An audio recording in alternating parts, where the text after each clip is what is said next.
Good afternoon, and I'm coming forward with my other co-hosts, Sakshi, Anushka, and Ojasvi. The conference has been diligently curated by the Policy Advocacy and Research team at Sarkari School in collaboration with Civil20 Samajshaala.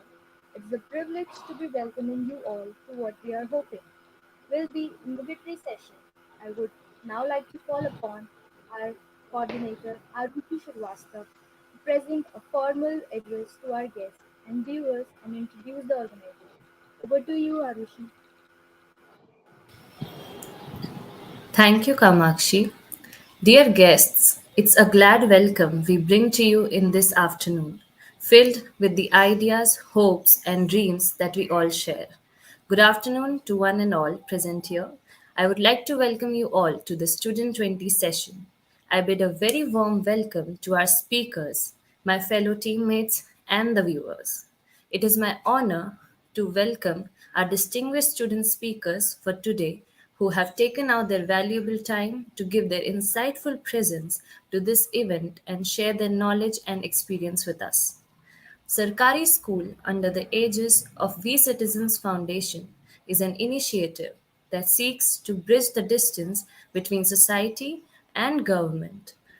There exists today a shadow of stereotype around Sarkari schools and their impact, a poor narrative that overlooks their successes and focuses solely on their inadequacies. Our organization, Sarkari School, aims to shift this narrative by equipping the readers with facts and stories of resounding successes and hopes.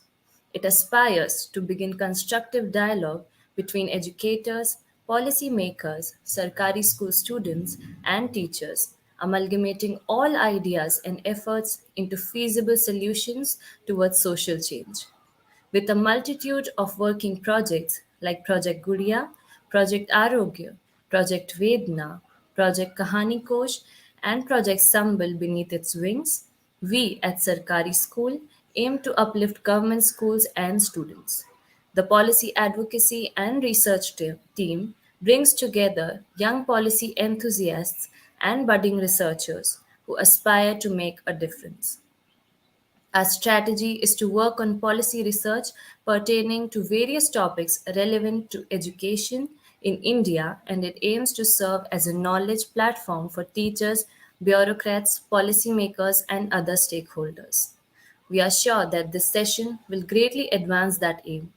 We are looking forward to learning from you all today. I hope this discussion inspires all our viewers to learn, grow, and aspire to bring a change. Thank you. Thank you, Arashi, for this warm welcome and for telling us more about Sarkari School. And it's a journey towards education equity.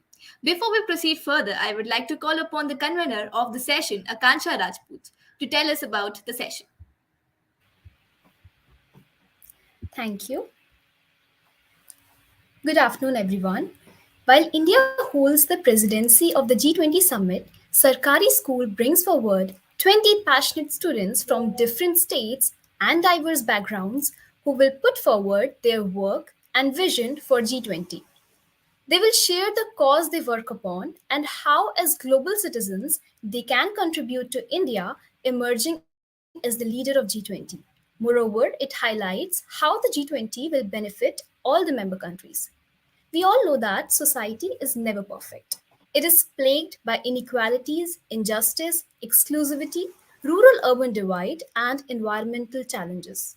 But society is also blessed by students who believe and work for creating a better future. Thus, celebrating these young minds, we are pleased to host young students working under different domains for a better tomorrow. This is a parallel event organized along with the G20 Youth Summit, bringing together renowned speakers from G20. But we can never miss passionate youths like you. Thus, what better platform than this to hear and learn from 20 like minded people? It is a platform for budding leaders and global citizens to share the burden of contemporary global challenges and seek possible solutions to help secure a better future for the G20, countries in particular, and the global community in general. Therefore, let us welcome student leaders from all over India in our unique initiative of bringing passionate young minds who believe in bringing change, called Student 20 Creating Future Together. Over to your hosts. Thank you, Akansha. Now that we understand the objectives and themes of the conference in general and in the session particular, without much ado, let us begin the discussion. Over to you, Sakshi. Our first speaker today is Sheikh Raisha Tabassum. She's the youngest state secretary of BJP Youth Wing in India and believes in the principle of Nar Seva Hi Narayan Seva. She started her organization, El Jaffa Foundation, during the COVID-19 period. Currently, she is pursuing her MA in Political Science from the University of Delhi and is qualified for University Grand Commission, Junior Research Fellowship with Assistant Professorship in Political Science. She has also been awarded by Karmaveer Puraskar by the Confederation of India, NGOs and United Nations for her commendable work spirit. Over to you, Raisha. Thank you so much. Namaste, everyone. And it is such a pleasure this afternoon to join all the young minds in discussing the various relevant topics today in the platform of Student 20. Today, I'm very shortly going to share with all the students across the world the emphasis of rural development. I very proudly say that I belong to a country which is having 70% of its population in the rural base. So when it comes to rural development, let us throw some light on what kind of history do we hold. As we all know, which was, which got independence in the year 1947. After that followed various phases of development. Let me talk about the Nehruvian phase of development, where there was a tension and dichotomy whether there should be more emphasis on industrialization in the urban sector or industrialization in the rural sector. There was also a dichotomy whether we should give more emphasis on agriculture or more emphasis on the industries. At that time, our dynamic leaders of the Indian Republic, devised a strategy and devised a way in such a way that the 5-year plans were devised. And in the 5-year plans for the first 25 years of independence, after independence, industrialization was given a huge emphasis in our developmental scenario, but at the same time, it was ensured that those heavy industries are located majorly in the rural areas so that the villages, the subdivisions do not get choked of the highly emphasis of development in the urban area. So this is one very important thing because of which today many third world countries or many developing countries who have given emphasis in rural development are striving in the global scenario. Now let me also talk about the Panchayati Raj system. As we all know that India is the country which is considered as one of the biggest democracies, one of the largest democracies in the world. But what is so unique about our country that other countries lack, it is the three-tier system of federalism. Now, when it comes to three-tier system of federalism, I must mention about the Panchayati Raj system. The 73rd and 74th Constitutional Amendment Act brought the Panchayati Raj system. Now, why am I mentioning about Panchayati Raj system is that it a very, very unique mechanism which is existing in India to boost the developmental procedure in rural areas. Now, When it comes to PRIs, which are Panchayati Raj institutions, there were a lot of challenges, and there still are a lot of challenges. For example, we have infrastructural challenges, we have challenges in the health sector, we have challenges in the educational sector. There is a gap in the gender ratio. There is also nutritional dividend between the rural and the urban population. Now, let me speak to you sector wise. For example, when we talk about infrastructure, we lack infrastructure in the form of all season motorable roads. We lack infrastructure in the sense of connectivity. For example, as the host mentioned that I am pursuing masters in political science from Delhi University, I clearly recall the time when our university was shut down because of COVID, and I was back in my village, which is Nomati. It is a very small village in Assam. I remember that during the online examinations, we had got a duration of 3.5 hours, 3 hours to write the exam, and half an hour to upload the papers. But the infrastructural connectivity, the network connectivity in my village is still so poor that I had to write my paper in 2.5 hours, take a scooty, travel to the town to just upload my answer script. So this is not a tale of much years ago, but it is just of 2022. So when I mention about connectivity, we must also, mention about the lack of emphasis in certain areas, such as healthcare system. There are many villages in many of the countries in the global south, or the third world countries, or the least developed countries, that the people have to travel miles and miles to just get themselves treated when they are not well, or when any of the family members is not well. When when there is a medical emergency, they have to travel a lot of distance, and during that time which could have been utilized to treat the patient, many of the people even lose their lives. This is because not all the villages have got advanced medical care system. But we must acknowledge some positive developments in case of uh, all season motorable roads, or in case of healthcare as well. I must mention the Pradhan Mantri Gramya Sadak Yojana. This is a scheme by the government of India, which makes it possible for the rural poor or the rural population to get access to all season motorable roads.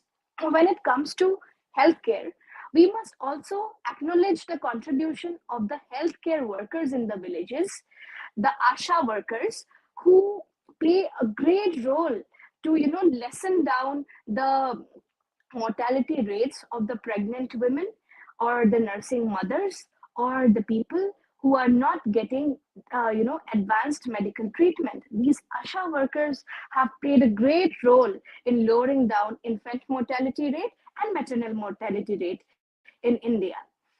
And coming to other issues, such as connectivity, now through the scheme of Digital India, although the scheme is not fully functional and there is a lot of work to be done, but still, the baby steps taken towards digitalizing India has, brought the rural villages under the purview of the center. And also, there are different centers opened in the block level or the village level, which is emphasizing the developmental, proceedings to happen. Now, coming to the agricultural issue, as we all know that maximum of the rural Sorry to cut population. you, Araya. Conclude your speech as we have limitation of time. Surely, surely. Coming to the agricultural issue before I conclude my speech, as we all know that India is an agricultural country, so a lot of scientific advancements are also being made in the agricultural sector. Hoping that the G20 and the Student 20 specifically come up with a lot of innovative ideas, so that we work upon many issues as the civil society or as a student society. Thank you so much. Jai Hind.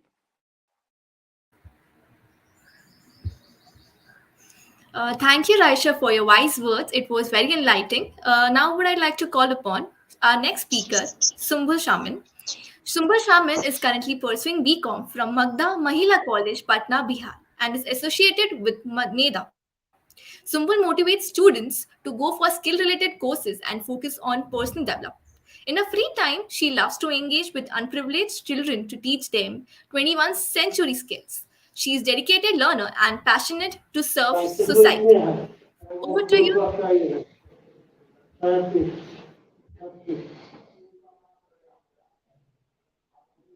Hello everyone, myself Sumbul Shamim. I hope you all are fine and doing well. So I am here to share my views on skill development. As we all know, a skill is a type of work or activity which requires special training and knowledge. Development of skills can be done by regular practicing of that. I too had learned many skills because to make a strong career and help others. In respect of career, skill development is more important when you work in a particular position, as there is not just one skill based on which we are recruited. The employers look for a candidate with many skills as possible. I had also done my best in the favor of the same. I pitched various students for skill development courses and also the children near slums. My learning skills the gate of opportunity. Like skills open the gate of opportunities. Indian government has also launched.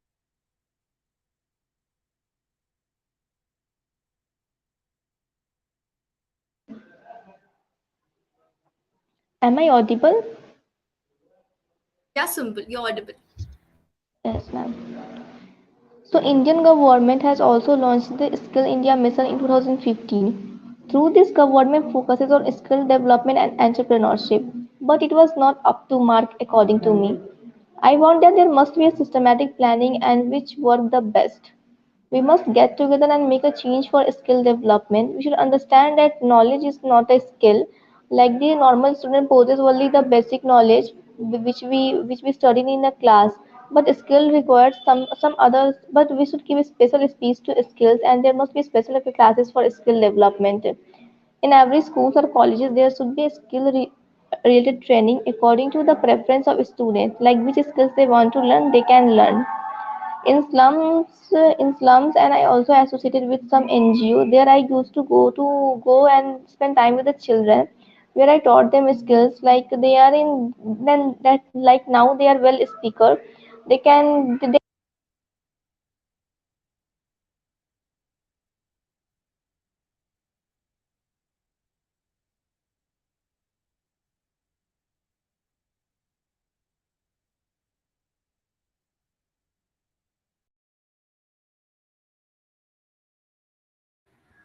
I guess there's an internet connection problem from side of Sumbul. Let's move to our next speaker. Our next speaker is Queen Chattopadhyay. Queen Chattopadhyay is pursuing post-graduation in history from Aligarh Muslim University. She teaches unprivileged students of Jharkhand in an NGO, No Big to Help. She also started her own coaching center called Rise and Shine Tutorials to teach the unprivileged children of West Bengal. She completed a post-graduation in political science from Calcutta University. She is also an alchemist and theatre enthusiast. Over to you, Queen.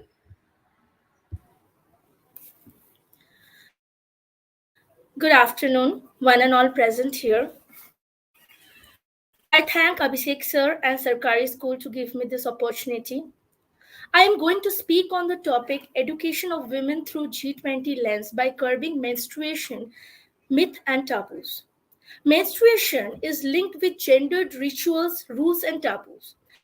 The rules of purity and pollution and the practice of untouchability is not only linked with caste system, but it is existing in the gendered relationship as well. When a girl is in her period, she is continuously considered impure and untouchable. Most of the time, women has to follow menstrual restrictions because of the taboos related to menstruation, and over time it become a part of their culture and tradition. Families perception determine the flow of information regarding menstruation to the young girls, which are often insufficient and incorrect. These taboos gradually become a part of their lives. Menstruation is a biological phenomena which is interwoven with many cultural and moral beliefs. religious influence. There is social stigma, a culture of secrecy and isolation regarding menstruation.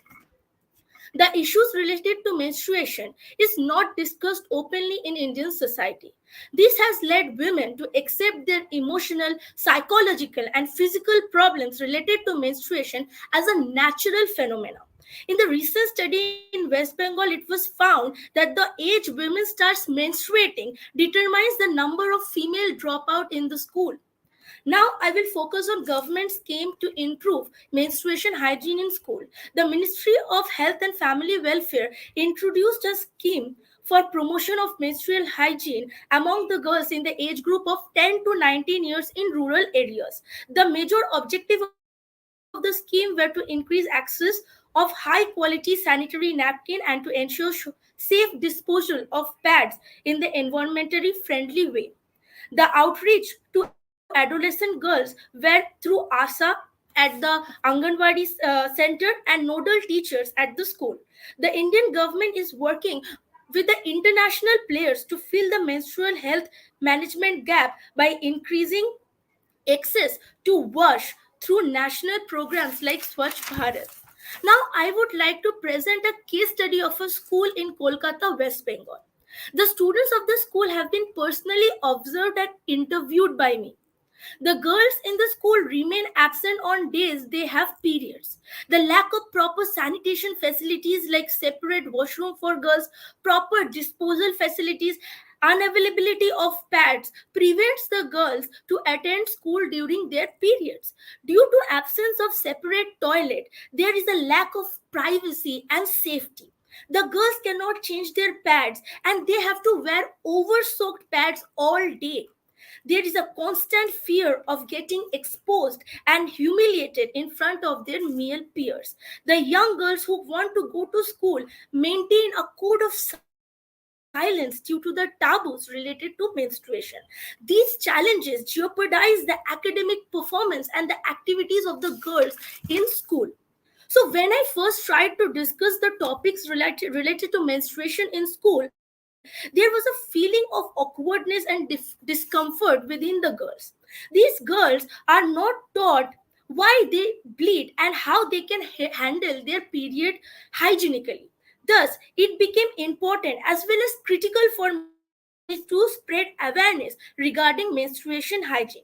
I was interviewing the girls when I realized that they were more comfortable answering privately, particularly in the absence of male peers or male teachers.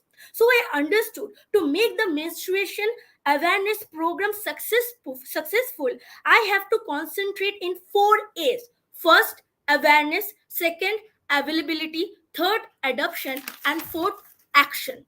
The awareness program was designed in such a way that it established a consciousness and ideological evaluation among the target audience, which transformed them from a passive listener to an active participant. All and this was done by showing them educational videos regarding menstruation and continuously counseling and motivating them to participate in the awareness program and to present their personal experience in the form of poetry, plays, and speeches. Also, it was ensured that there is a availability of water in washroom, sanitary napkin in the vending machines, and a separate toilet for girls and boys, and separate bin to dispose sanitary napkins in schools. Third, it was important to ensure that the participants were following and adapting the menstrual hygiene methods like proper disposal of sanitary napkins. Periodical awareness programs were held to ensure that the passive audience not only adopt menstrual hygiene methods but also they ideologically transform into active participants by taking action such as spreading the same values of menstrual hygiene in their communities.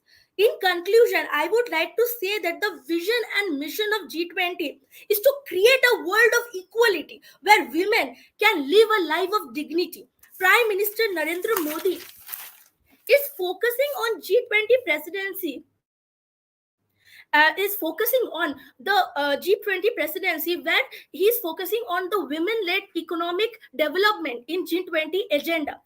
And he's also trying to focus on women entrepreneurship. But G20 presidency is a great opportunity for India to spread global awareness on female education on by bursting the menstrual myth and taboos. It is highly important to include menstrual hygiene schemes along with other women centric issues in the G20 agenda to curtail the gender disparities. The government can focus on encouraging the international players and corporate entities to tie up with the government to fulfill their social responsibilities regarding the menstrual hygiene. Um, while economic employment of women is highlighted by government, social stigma and isolation of women due to taboos related to menstruation has to be given utmost attention so that every girl is empowered to manage their menstruation hygienically and without shame. Thank you. Thank you, Queen. Thank you so much for such a knowledgeable and insightful speech. We get to know a lot about menstruation, and that's really nice. Thank you. Now, I would like to call upon Anukriti Roy. Anukriti is pursuing Masters in Social Work from Tata Institute of Social Sciences. She has worked on rural development projects as well as the issues of food security in the urban informal settlements of Mumbai. She has also worked on the issue of gender, specifically with children engaged in combined commercial sexual work and women survivors who were victims of domestic violence. Currently, she is engaged in research work related to quality of care of child care institutions. She completed her graduations in political science from Lady Irwin Shriram College, Delhi University, where she was the head coordinator of an organization to raise a conscious and awareness in the society. We can have Anukriti for her speech. Uh, Good afternoon, everyone. I hope I'm audible. Just give a thumbs up if I'm audible. Yeah, you are Yes, audible. you're And audible. Yeah, thank you so much. Yeah, thank you to my previous speaker to lay the ground on gender because I'm going to speak on gender with specific focus on my work with violence against women in the previous few months. I have been associated with Sneha, which works in urban informal settlements of Mumbai. There, I have worked extensively on the issue of domestic violence against women. Just to set the context, I would like to start my speech by painting this picture in front of you. So, as I was walking across those dingy lanes of Dharavi, where it's very difficult to walk, and I was seeing women who was managing a younger child on her arm and cooking, somebody cleaning, somebody washing the dishes, somebody just serving food to their husbands, while the elder daughter was going to fetch water. Similarly, on the same month, I happened to visit one of my cousin's place where I saw my aunt in her office wear cooking, and my cousin engaged in household work. So, what picture does it paint in front of us? And we must question where men were during this point of time. In Dharavi, the men were either drunk, they were sleeping, either doing nothing, or just chatting at the local joint, or just ordering their wives. In my cousin's place, my uncle was out for his morning walk as my brother was sleeping. So, as we see this issue of gender and the norms and roles that has been defined by gender cuts across any divisions that has been, painted out by a society. A society embraces divisions as caste, class, etc. But gender is a social construct. It's a constructed reality which cuts across all of these divisions and it affects each one of us. 1 in 3 women globally are affected by domestic violence. 32% of married women in India have reported that they have witnessed partner violence. 14%, only 14% have sought out help. And 13% of non married women have reported partner violence. So where does this power to exercise violence on another human being comes from? It's mainly from within the structure of patriarchy that we all are affected by. We think of escaping it, but we can never escape it. It's this institutionalized male privilege that gives this men the power to exercise violence on women. So I would talk about my work there and the cases that I worked with. It's absurd because the causes for violence against women ranged from like how much salt was there in food to the habit of a man to hit their wife just under the influence of alcohol. It was like they have to hit the women to assert their authority, to release their frustrations. And what did the women think at that point of time? The women thought that their husband was beating them. That's why it was fine, because they were showing them their love and attention. They were showing love, care, attention through the form of hitting.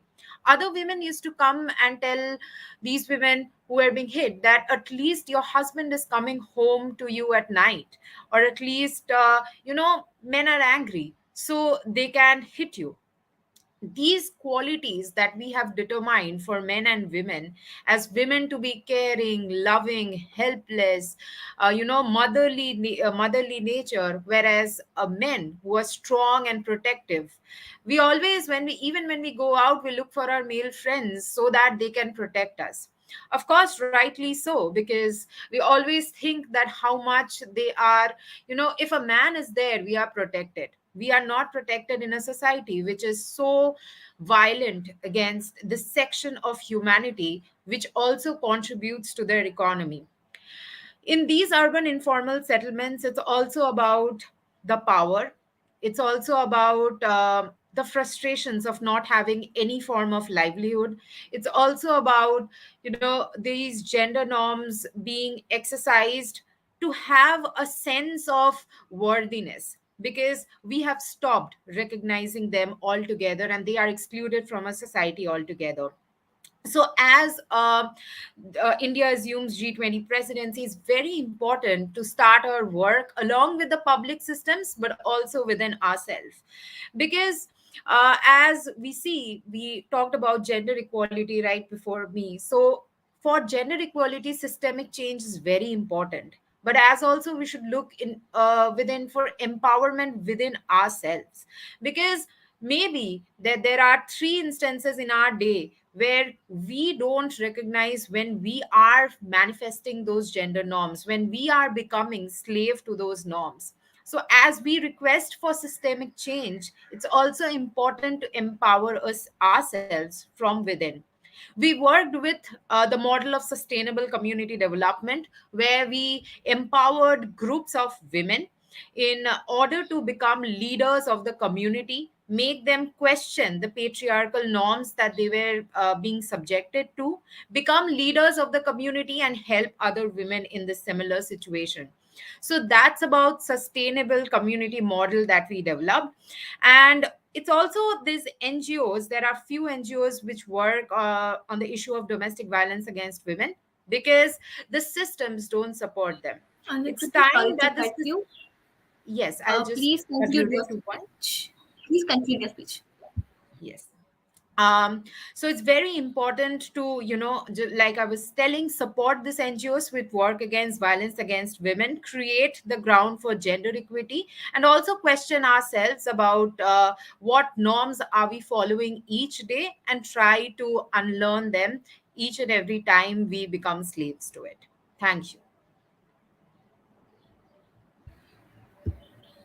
Thank you, Anikriti, for your motivational speech. It was really stimulating speech, and you were throwing a light on gender equity and violence on women. It was very, very good and stimulating speech. We proceed further. Let's move on to our next speaker, Jomeline John. She's a young change maker, climate advocate, and the founder of Canopy, which stands for Creating a New India of Possibilities. She had represented India as delegate in various youth and climate conferences such as 17th United Nations Conference of Youth, GSTIC, Conference of India 2022 to draft policy recommendation ahead of COP27 Dialogue of Adaptation Action Glasgow Climate Pact, Emerging Leaders Conference, etc. She has been conferred with various awards such as Iconic Woman Creating a Better Advisor to World Youth Alliance India, Deputy Chairman for India Russia Youth Forum at Global Youth, core team member of Young World Communication Working Group for COP27, etc. She is also an avid reader, writer, and public speaker with the published works even on esteemed platforms like Times of India. She aims to work for the holistic development of youth by defending human dignity through her impact. Over to you, Jomlin.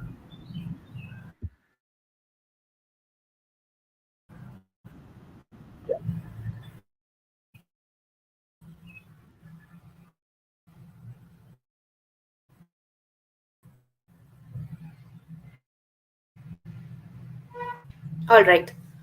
A very good afternoon to everyone attending this event today. It's an honor to speak today on a very debated and discussed topic of all times, that is youth-led climate action and sustainable development. Now, before moving on to my speech, let me quote this very famous saying of Swami Vivekananda on youth potential. He says that never say no, never say I cannot, for you are infinite. All the power is within you, and you can do anything. So, today, if you see, India's people have much to take pride in their nation as we head towards a century of existence in its modern form. But on a very front, the numbers alone tell a tale of unrealized potential. With a large and growing population since independence, India's emissions of greenhouse gases are also increasing. So, at the national level, India's climate change policies are also subsumed in its economic, industrial, human development policies, which comes first. Now, all of these impacts socio-economic development policies. Among India's newly emerging challenges, the challenge caused by climate change is the most pernicious.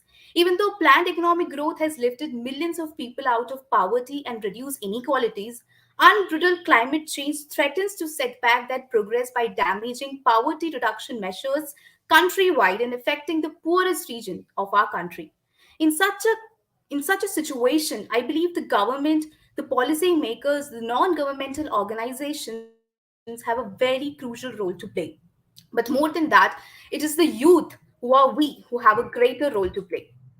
Now, talking about my journey into climate action, it was back in the 2020 when we were affected by the COVID-19 pandemic. And simultaneously, we had this great calamity of Assam and Kerala floods, which has threatened various lives, which has actually led to a lot of devastation in our country. Now, that led to a realization which ignited in me, saying that we need to live with the nature because the nature will respond as we take care of it. So I believe that it is our responsibility to protect this nature or the environment that is passed down to us through generations so that we can give it back to our generation as well. Now, this led me to form the biodiversity organization named CANYO, which means creating a new India of possibility. And later on, I started working on this particular sector of environment and climate by conducting research, especially on linking Gandhian philosophy with the sustainable development, climate change-induced inequalities. Now, this led to various conferences in international and national levels, and also conferred me with various awards, such as the Environmental Stewardship Award that I got recently. So, why am I taking my example in front of you? Is that I believe I was also a very simple, student like you all, but I was able to, make this impact as a particular sector because I understood my responsibility at a very early age, and therefore I believe the youth of the country today should also realize how to use it. So, how can the youth lead themselves to it? The first important step is definitely personal change. So I believe it is very important that we develop this very notion of civic sense. Not only we have to develop, but encourage others to develop, and also correct others if they go wrong. A very simple example, last week I was moving out of college, going back to my home, and suddenly I saw a very near to it a very famous ice cream seller. He's selling ice creams to no civic sense. They are just throwing these wrappers and these sticks here and there and littering the entire footpath. The very next day, I told the ice cream seller that please, if you could do this help, please tell these students not to litter and just throw all of this away in this dustbin that is just 2 meters away, hardly. So the very next day, the ice cream seller, he told me that I was able to tell those students who were doing this, and I could see a great change. And I was so happy that how I was able to share this advocate about climate to a person, and they were able to communicate the same with others as well. How do this of environmental protection or cleanliness, and this can be done by anyone irrespective of what you are, who you are, what you are pursuing. So that is the first important thing that I guess we need to develop. And the second important thing is, obviously, as a youth climate engagement, climate sector, you have to be engaged organization to see which of these organizations are linked or more or less events which talk about sustainability. In my own, with my own personal experience, I have understood that by attending these conferences and events has actually added up a lot into my knowledge and my skills when it comes to this particular sector. And last but Jamleen, not the least is research and research.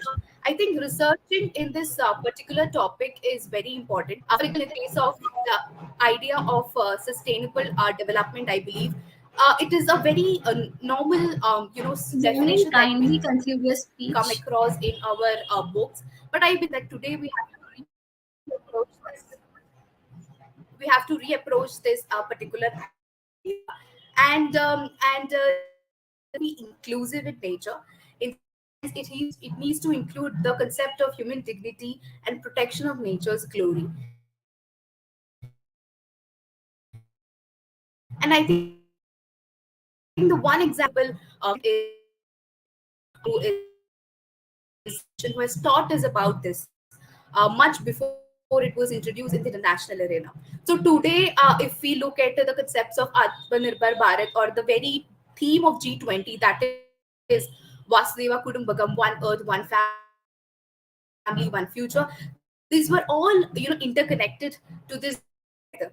So I would like to conclude by saying that this realization that we are a global family under one single roof should motivate us to be the harbingers of change. And I believe that we are all together in this, and if we work towards this common vision, we'll undoubtedly conquer all these challenges, and we'll be able to create a very prosperous and peaceful earth with all of its glory.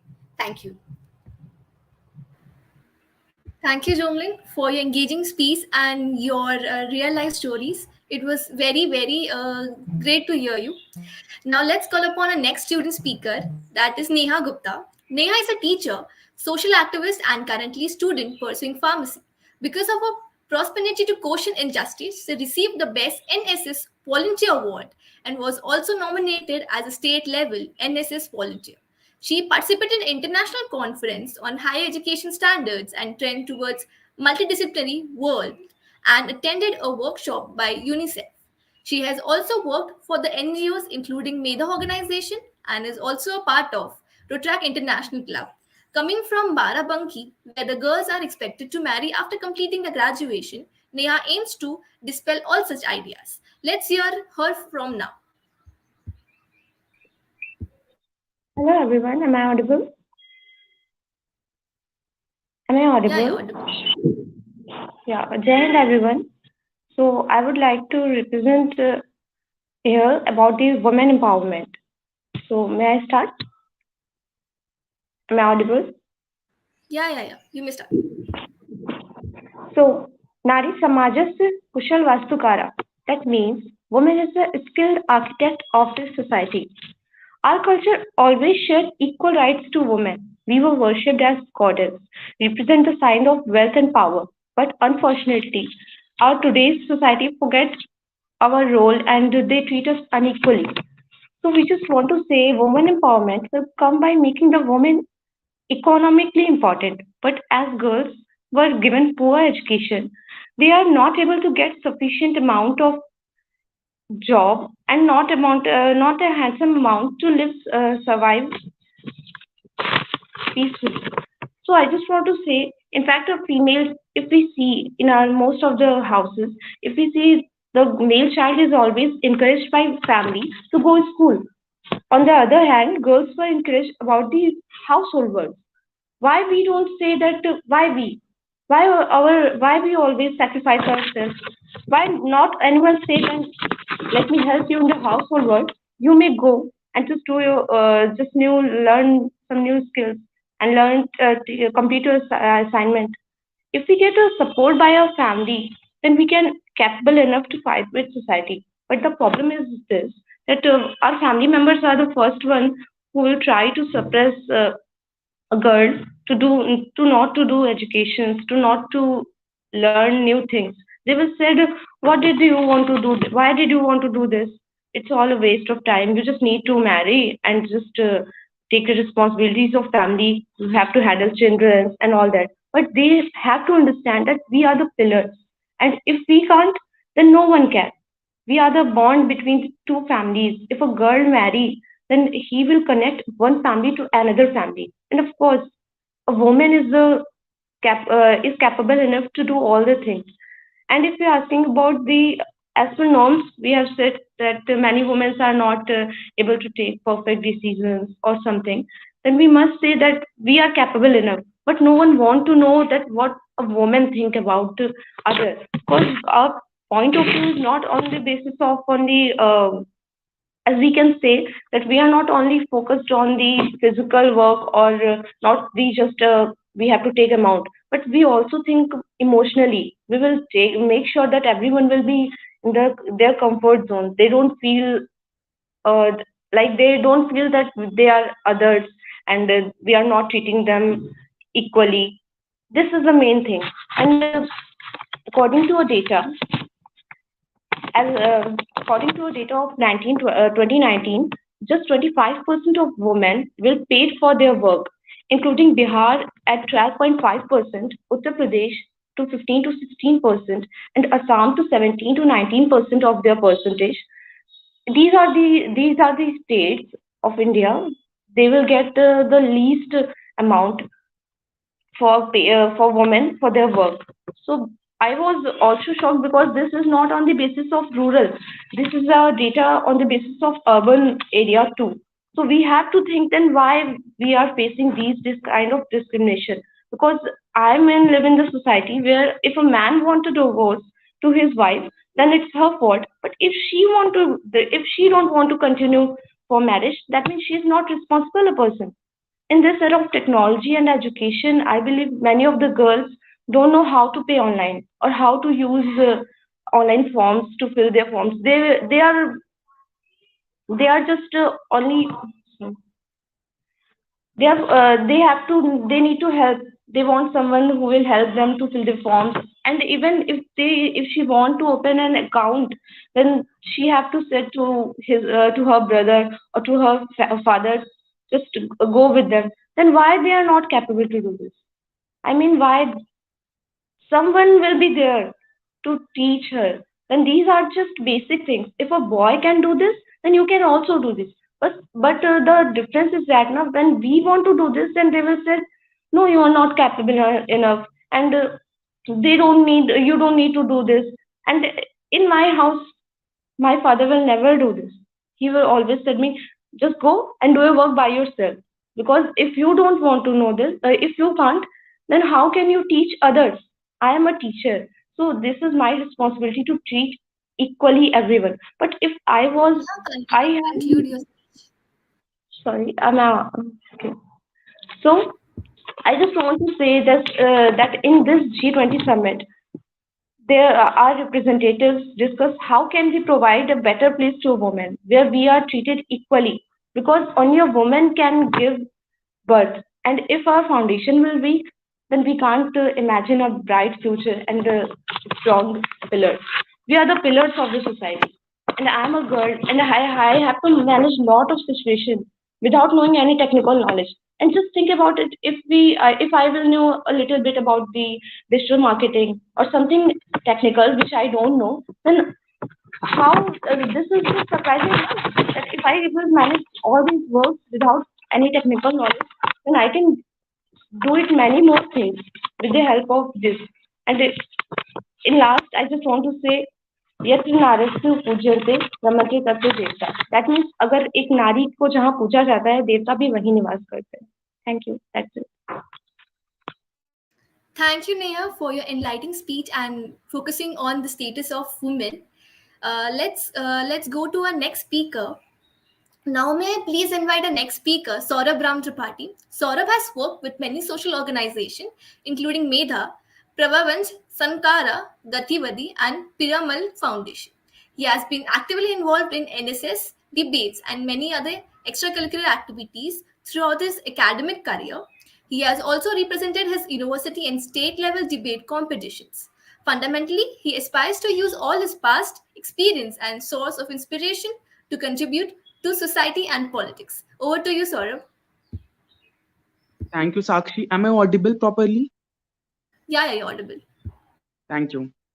Today we know that today we are talking about carbon emission, environmental pollution, and climatic change at various level and various standard. But somewhere we have forget to address about the fundamentals of the life. Yes, you heard right. I'm talking about the soil, which is fundamentally a source of the entire creation, your and my creation. And somewhere it is the habitat of a zillions of a life on this planet. So this is all about a desertification of a soil. First of all, very intense namaskaram to all my friends and all the viewers. It's a very proudful moment for us that India, Bharata, is leading a global leadership in upcoming G20 summit for the entire world with the context of numbers of socio-economic and political issues. But essentially, somewhere these are issues which need to be addressed, but primarily something that is more basic, more fundamental, and a source of ours should be addressed in a very, very comprehensive way, and that is about of soil. Today, the United Nations agencies, numbers of national and international agencies, United Nations Environmental Programme, and many other bodies are clearly claiming this fact that we have left with only just 80 to 90 agricultural harvest. In fact, they are saying that in up to the 2050, we are going to produce 60% less food on this planet. This is something that is a very, very fundamental question before talking about any rocketry science. Because once we don't have a food, what will we do about the society, politics, and economy? So this need to be addressed at all. So essentially, what is the basic problem?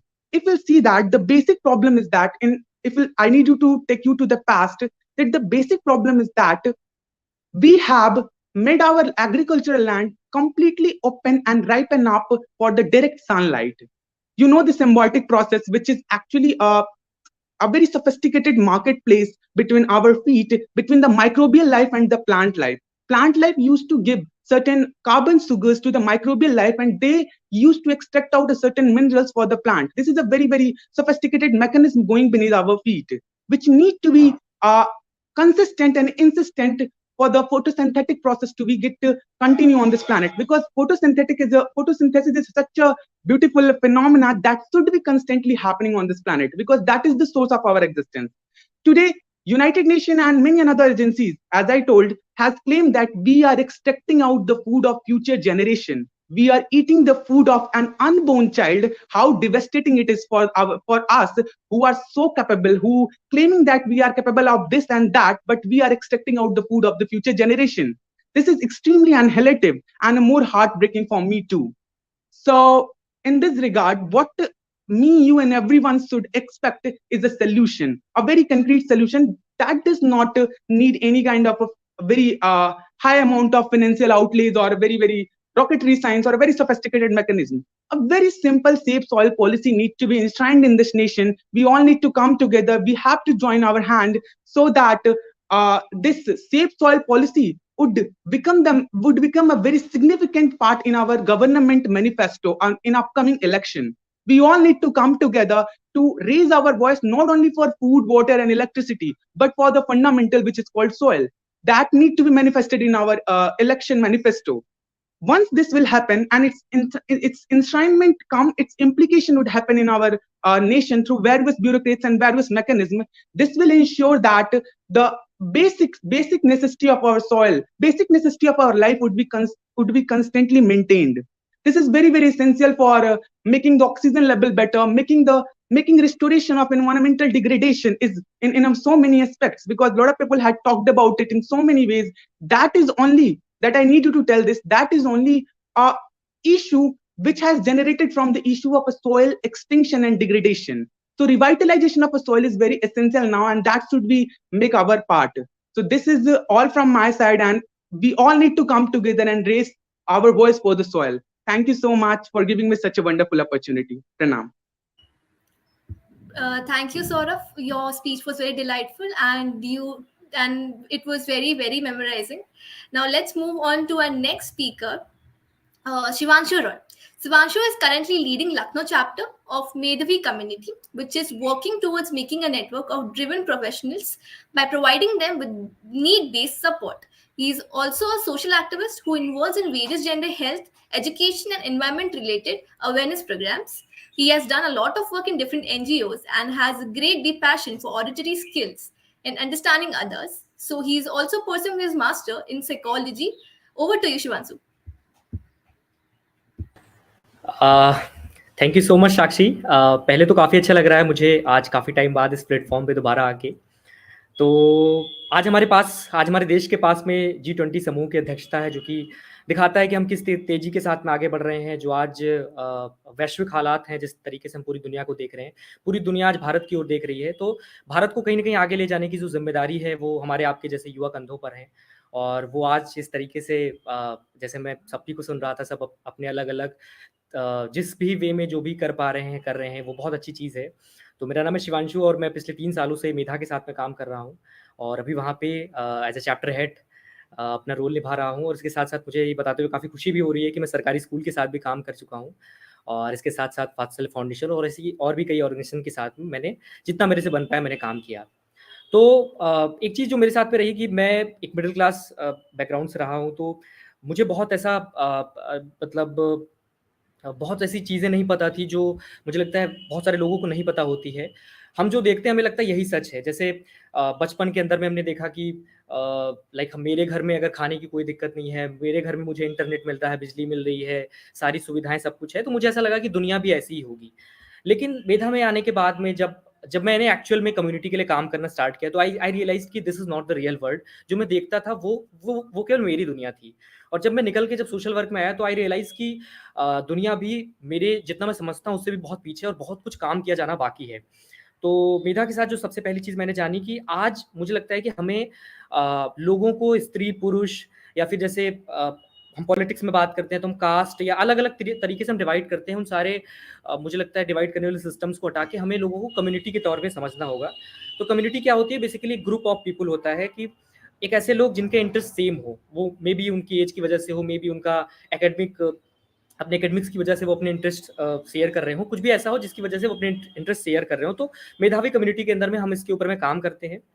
तो उसके साथ-साथ में सबसे जब आप community को identify करते हो, जब आप ये समझ लेते हो कि आपको किस ग्रुप के साथ में काम करना है, तो फिर दूसरी चीज़ होती है कि आप उसके लिए काम क्या करोगे या कैसे करोगे। तो मैंने पहचाना, मुझे लगता है मेरी लाइफ़ की जो सबसे बड़ी चीज़ थी, मुझे लगा कि मुझे सही ठीक-ठाक से गाइडेंस नहीं मिला या मुझे अगर नॉलेज अच्छा मिलता या एक्सपोज़र मिलता तो मैं किसी अच्छी जगह होता। तो मैंने सेम चीज़ को अपने लाइफ़ में इम्प्लीमेंट किया कि कहा कि मैंने सोचा कि अब मैं इस चीज़ को लोगों को दूँगा, मैं ये गाइडेंस लोगों को दूँगा। तो मेधा के साथ में वो मुझे स्टेज मिला और मैं काफ़ी कर पा रहा हूँ। और इसके साथ में मैं एक चीज़ और कहूँगा कि आज हमारे देश को वॉलंटियर कल्चर की बहुत ज़्यादा नीड है, क्योंकि बहुत सारे लोग बहुत सारी चीज़ें कर रहे हैं।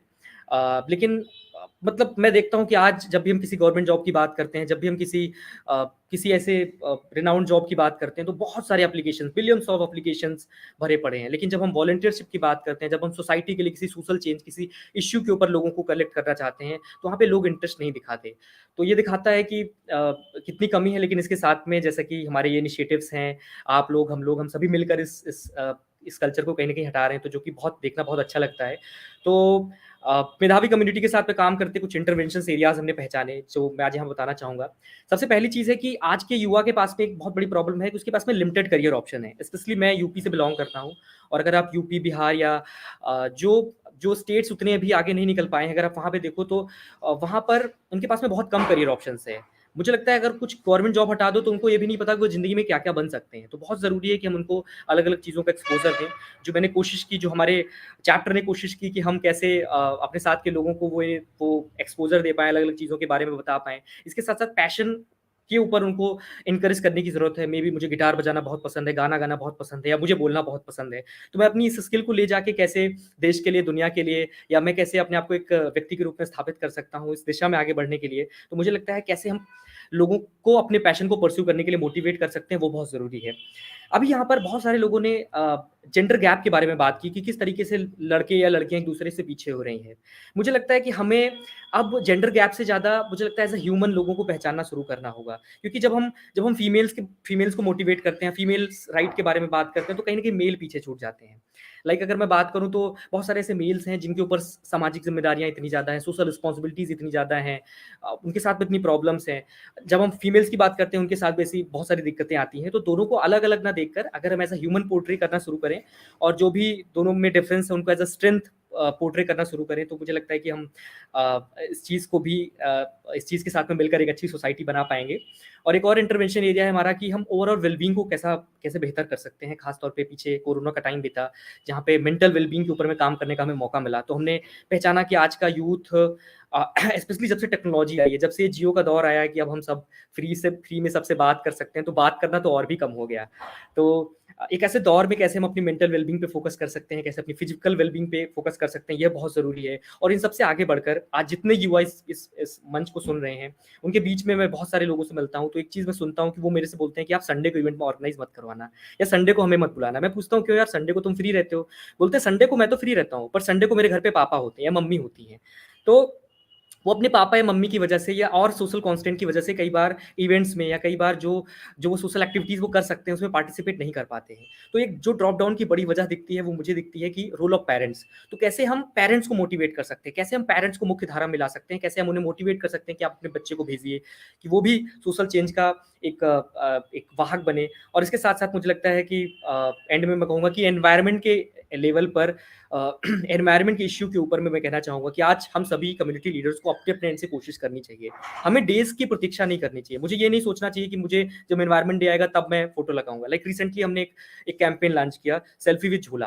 तो जिसमें आपको जस्ट अपने झूला के साथ में एक सेल्फी लेनी थी, और ये इस बात का सिंबल, मतलब एक सिंबोलिज़्म रिप्रेजेंटेशन था कि आप प्लास्टिक का वो पॉलीथीन लेके नहीं आ रहे हो, आप झोला लेके जा रहे हो, जो कि दिखाता है कि आप अवेयर हो, आप अपने तरफ से कंट्रीब्यूट करना चाहते हो, जो ये शो कर रहा है। तो इस तरीके से मुझे लगता है कि अगर हम अपने साइड से छोटे-छोटे इनिशिएटिव ले पाएँ, या जैसे रिसेंटली मैंने अभी एक फ़ोटो डाली थी जिसमें मैं अपने दादाजी को और अपने नाना जी दोनों को जो है ट्रेन देखना मोबाइल पे सिखा रहा था। तो मुझे लगता है इस तरीके के छोटे-छोटे इनिशिएटिव्स अगर हम कर पाएँ, जहाँ पे थोड़ा ही बहुत, अगर मैं अपने साइड से थोड़ा-सा भी सोशल चेंज ला पाता हूँ, और अगर उसको देख के 2-4 लोग इंस्पायर होते हैं, तो डेफिनिटली ये मेरे लिए बहुत अच्छी बात है, मेरे देश के लिए बहुत अच्छी बात है।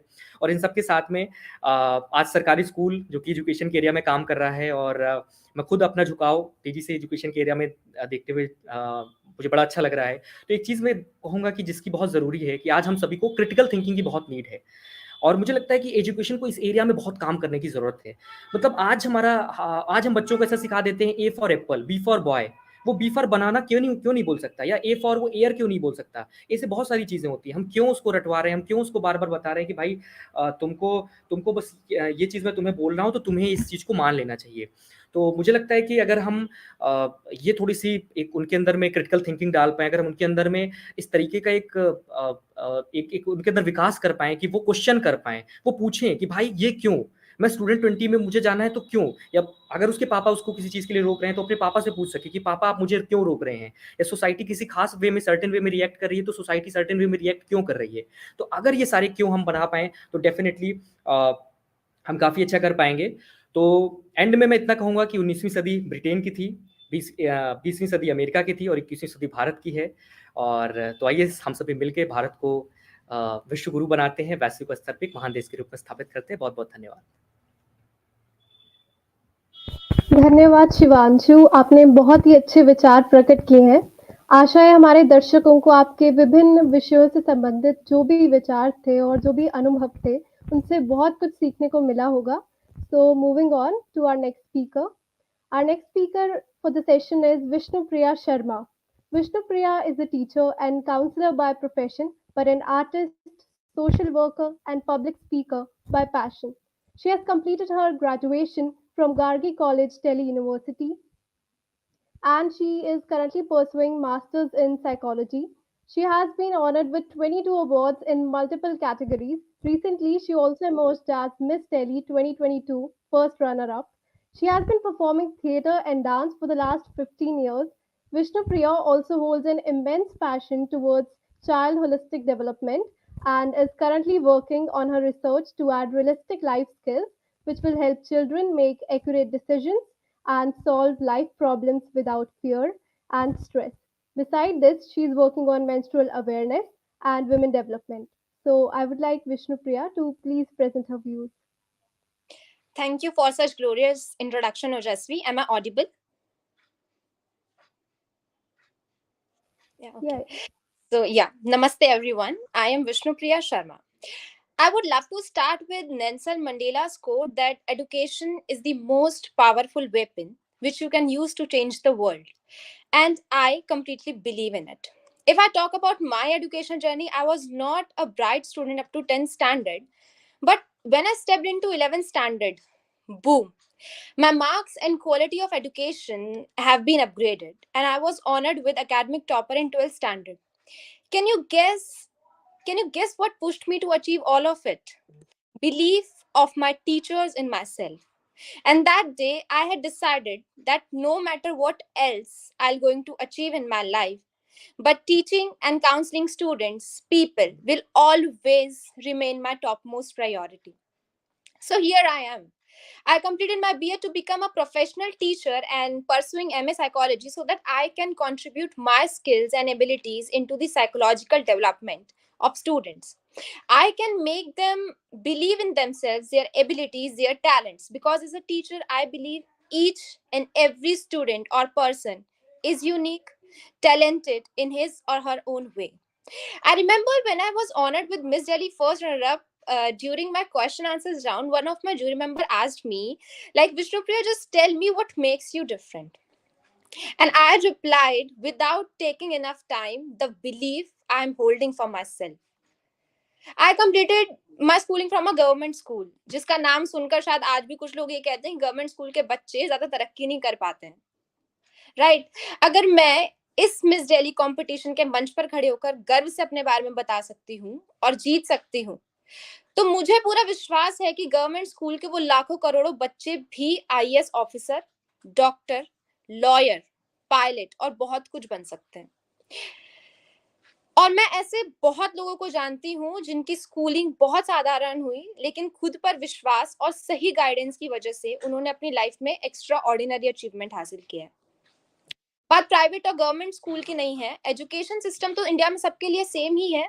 एनईपी 2020 ने बच्चों को एक नई उड़ान दी है. टीचर्स तो सब स्कूल में वेल क्वालिफाइड हैं.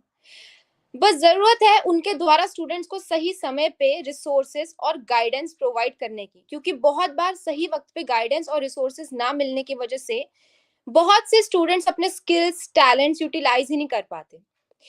ड्यू टू फियर्स, स्ट्रेस, चाहे वो किसी भी रीजन से हो. I have been working as a counsellor since last 2 years and in my journey I have met numerous of students in past few years जो कि बहुत टैलेंटेड हैं, whether it's dance, acting, academic, sports, but they are unable to fully utilize it due to a fear.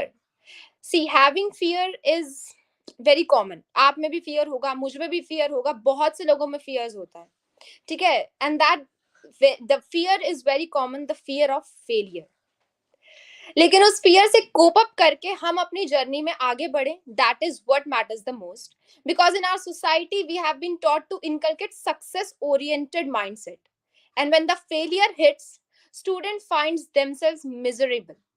And with this vision, I am working on to teach students real life skills which will help them to evaluate their skills, their talents, and live a life of human being with a mindset of accept failure, because failure will always come to show where you are lacking, not to destroy you. And try until you succeed. And last मैं ये कहना चाहूंगी मेरी अब तक की self made journey से कि मेरे पास सही समय पे शायद सही गाइड करने के लिए एक दो लोग ही थे, लेकिन मेरे टीचर्स ने, मेरे पेरेंट्स ने मेरे डिसीजन को हमेशा सपोर्ट किया है. सिमिलरली अगर हम इंडिविजुअली भी एक एक बच्चे को, एक एक स्टूडेंट्स को गाइड करें, तो भी हम सोसाइटी में बहुत बड़ा चेंज ला सकते हैं. Because true purpose of education is to make minds, not career. Thanks a lot. It was really amazing experience sharing my journey with you. Thank you, Sarkari School. Thank you, Vishnupriya. Your journey has been very inspiring, and thank you for sharing with us such valuable information. And over to you, Anushka. Now, I would like to call upon our next speaker, Palak Khanna. She is a 19-year-old youth change maker, social entrepreneur, mentor, teacher, and environmentalist. She is India's 20 under 20, a regional officer for Asia Pacific, and the founder and CEO at Break the Ice. A LinkedIn content creator, she has 40K plus followers on the platform. Now, we would like to hear from you, Palak. Thank you so much. Thank you so much for the opportunity. Firstly, I think just listening to everybody has inspired me so much. And I think everything that I'll be talking about is around my journey and the lessons I've learned. Because I thought when I'm talking to students, मैं चाहती हूँ कि उन students को वो भी guidance मिले जो शायद मुझे नहीं मिली थी last year. So I'll be talking about that. I think the introduction covers everything. But hi everyone, I am Palak. I am 19 years old and I'm trying to create impact in my own way, in whichever way possible, whether it's social impact, whether it's just helping people get out of their comfort zone. I think छोटे छोटे ways में I'm trying to create that change. So when people ask me about my journey, it's very strange because I have always been an extreme introvert. जब मैं छोटी थी, I would never talk to anybody. I had a small group of people I used to just tell my feelings to honestly, and they knew nothing else other than what I was feeling in that moment. Because I was that person who used to stay in her own shell. I never expressed my feelings or emotions and I always kept to myself. And that's why when people ask me how has been your journey as an entrepreneur as well as a content creator, I say, it all happened by chance. I never expected myself to be a content creator or to be a social entrepreneur. And I'll be talking about what I do through my organization. Then you will be able to connect कि कितना drastically different है from what my personality was. Because through my organization, I'm talking about taboo topics, everything that society doesn't want to talk about. And I was like, I'm not even talking about my own feelings. How am I going to talk about things society doesn't want to talk about? But I think that's how my journey has been, and I think that also inspires a lot of people. I want it to inspire a lot of people ki if you feel like you're an introvert, if you feel like you don't have the skills for it, trust me, I'm the biggest example of doing what I never imagined I could do. So that's why I say that my journey has been rather very very strange, because whenever I used to meet any businessman, I was like, they are interacting with so many people har din, whether it's their mentors, whether it's their community that they're selling their product or service to, whether it's just their team. And I can't do that.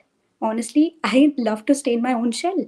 And I seriously feared conversing with people, but here we are today. And I thought I would share my journey, my work, and the lessons. So let's talk about my organization. So through my organization, Break the Ice, we're trying to break the ice about taboo topics and stigmatized topics. Anything that society doesn't want to talk about: mental health, menstruation, gender equality, climate change, even youth empowerment, like we're talking about right now.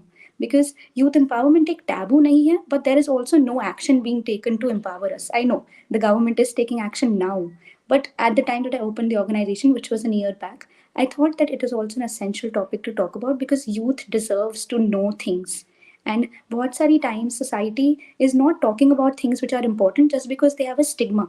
They don't talk about menstruation even if वो सबसे natural process है. क्यों? Because people fear judgment. And I think that has been, and that's actually been the reason why I opened the organization. So one fine day during the pandemic, I overheard this conversation between my mom and my domestic help. My domestic help had her periods at her place. She was shying away from asking for pads, and I overheard that conversation and I told my mom ki, Mama, we live in the 21st century, what are we doing? Why are we not talking about such a natural process, which is the very reason that mankind is existing? Menstruation is the reason because of which we are existing as a world. And menstruation is, the menstrual blood is the only blood that doesn't come out of violence. I told my mom this, and my mom was like, you know what? If you're that passionate about it, try to do something about it rather than just, just feeling bad about it. So that's when I was like, let's keep aside the introvertedness and open a space, a platform where we'll talk about all things not talked about. And I don't want to sound philosophical, but I've always wanted to create change. 7-year-old me used to run to my mom and tell my mom, I want to create a better society. But like thousands of youth who are listening to this, I was very, very nervous. And because of that one shift, one conversation that I overheard, I think everything changed. So ultimately, what I'm trying to say is that getting out of your comfort zone, even not questioning your own skills, is very important. I am the biggest example of that. And whether you're an aspiring entrepreneur or someone who wants to get into content, or essentially every person who wants to be successful, you will have to get out of your comfort zone. Even if it's like being a part of a meeting like this, being a part of a forum like this where you're talking to people, learning from people, if it's out of your comfort zone, do it. It might change your life drastically. And even if I talk about creating content on LinkedIn, how did I come there? I opened it because I wanted to read about how people talk about themselves, on the platform. I was not there to write content because I was nervous. But when I read people's opinions, I was like, wow, this is a good conversation. I want to add on to it. So I think even writing online is a very important way of stepping out of your comfort zone, and empowering young people, helping them to take action towards creating change is something I love to do, and I think a lot of us love to do. And I believe all of us need to use our voice to create a better society. And how do we do that? We do that by building networks, by connecting with the right people, by stepping out of our comfort zones, and ultimately realizing that individually we need to take the first step, but we'll be only be able to sustain in the long term when we collaborate with other like-minded people. So I think stepping out of a comfort zone firstly, and then collaborating with the right people, networking with the right people, is what can take us to the long run. And all that I've achieved is all because of the networks I've built. I've worked as the youngest mentor for the Business Blasters program, which was the Government of Delhi initiative. How did I land up on it? I had a conversation with the person. I stepped out of my comfort zone, and one coffee chat, one mutual connection, it changed everything. So trust me, you should not be sleeping on networking. You should step out of your comfort zone, and I think everything would change. So thank you so much for having me, and it was such a pleasure being here, such an honor. Thank you. Thank you, Palak. It's really inspiring to know how you got out of your comfort zone and how at Break the Ice you are dispelling all the social taboos. Thank you again. And moving on, our next speaker is Harshi Kaur. She's a student from NMIMS Mumbai studying BSc Applied Psychology. She's the chapter head of Period Society Bhopal. Harshi is extremely fervent about dedicating herself for a good cause that could bring a positive change in the world. She has been an active volunteer at various NGOs and environmental groups in Bhopal. She loves to socialize and work with a lot of zeal and enthusiasm. She hopes to carve a niche in life. I would like to invite Harshi to please present her views. Hi, how are you all? I hope that I am audible and visible. Yes, yes. Roses are red, violets are blue. These girls want to talk freely about periods, then why don't you? Menstruation, it is a basic process in which the uterus sheds bloods out of the vagina, and this is a very natural and a very healthy process for girls and women of all kinds of reproductive ages. It typically lasts for about 2 to 5 days, and it varies by individual to individual. Poverty and humanitarian crisis can limit a women's and girls' access to culturally appropriate and high quality menstrual supplies and safe and healthy private washing facilities. Girls and women whose financial status is not that good are being known to engaged in various transactional sex only and just to afford menstrual products. Many women rights, including the right to health, the right to safety, the right to education, and the right to work and sanitization, are always being exploited. Period poverty describes the struggle of many low income women and girls who are trying to face and to avoid the menstrual products. The period poverty does not only affect women and girls in developing countries, but it also affects women in very wealthy households. For example, in Bhopal, if we look at Bhopal as a whole, it's a very developed city, and it's one of the cleanest and the greenest cities of India. But then when you go and you actually look at the outskirts of Bhopal, you will always find that there are women who are being exploited, and there are always women who are, being denied of their basic sanitization and basic health needs. We at the Period Society Bhopal aim to ensure that period poverty is eradicated as a whole in the country, in the world, by donating sanitary napkins, tampons, menstrual cups, and also by conducting various educational seminars and workshops in NGOs, hospitals, and government schools. Because period poverty is not an economic issue, but it is a social and a political one as well. So when I speak up, women and girls need to speak up because we know what we need to do to make things better for each other. We need to understand the impact of the barriers we face on daily basis, whether it's discrimination or whether it's everyday sexism. We need to find the confidence to call out things which affect us and to stand up for each other.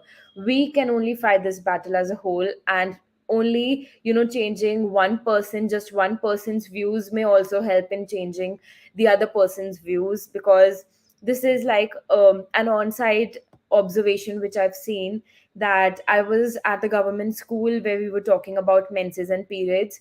Just one boy came up and spoke that, yes, I have seen a sanitary napkin ad.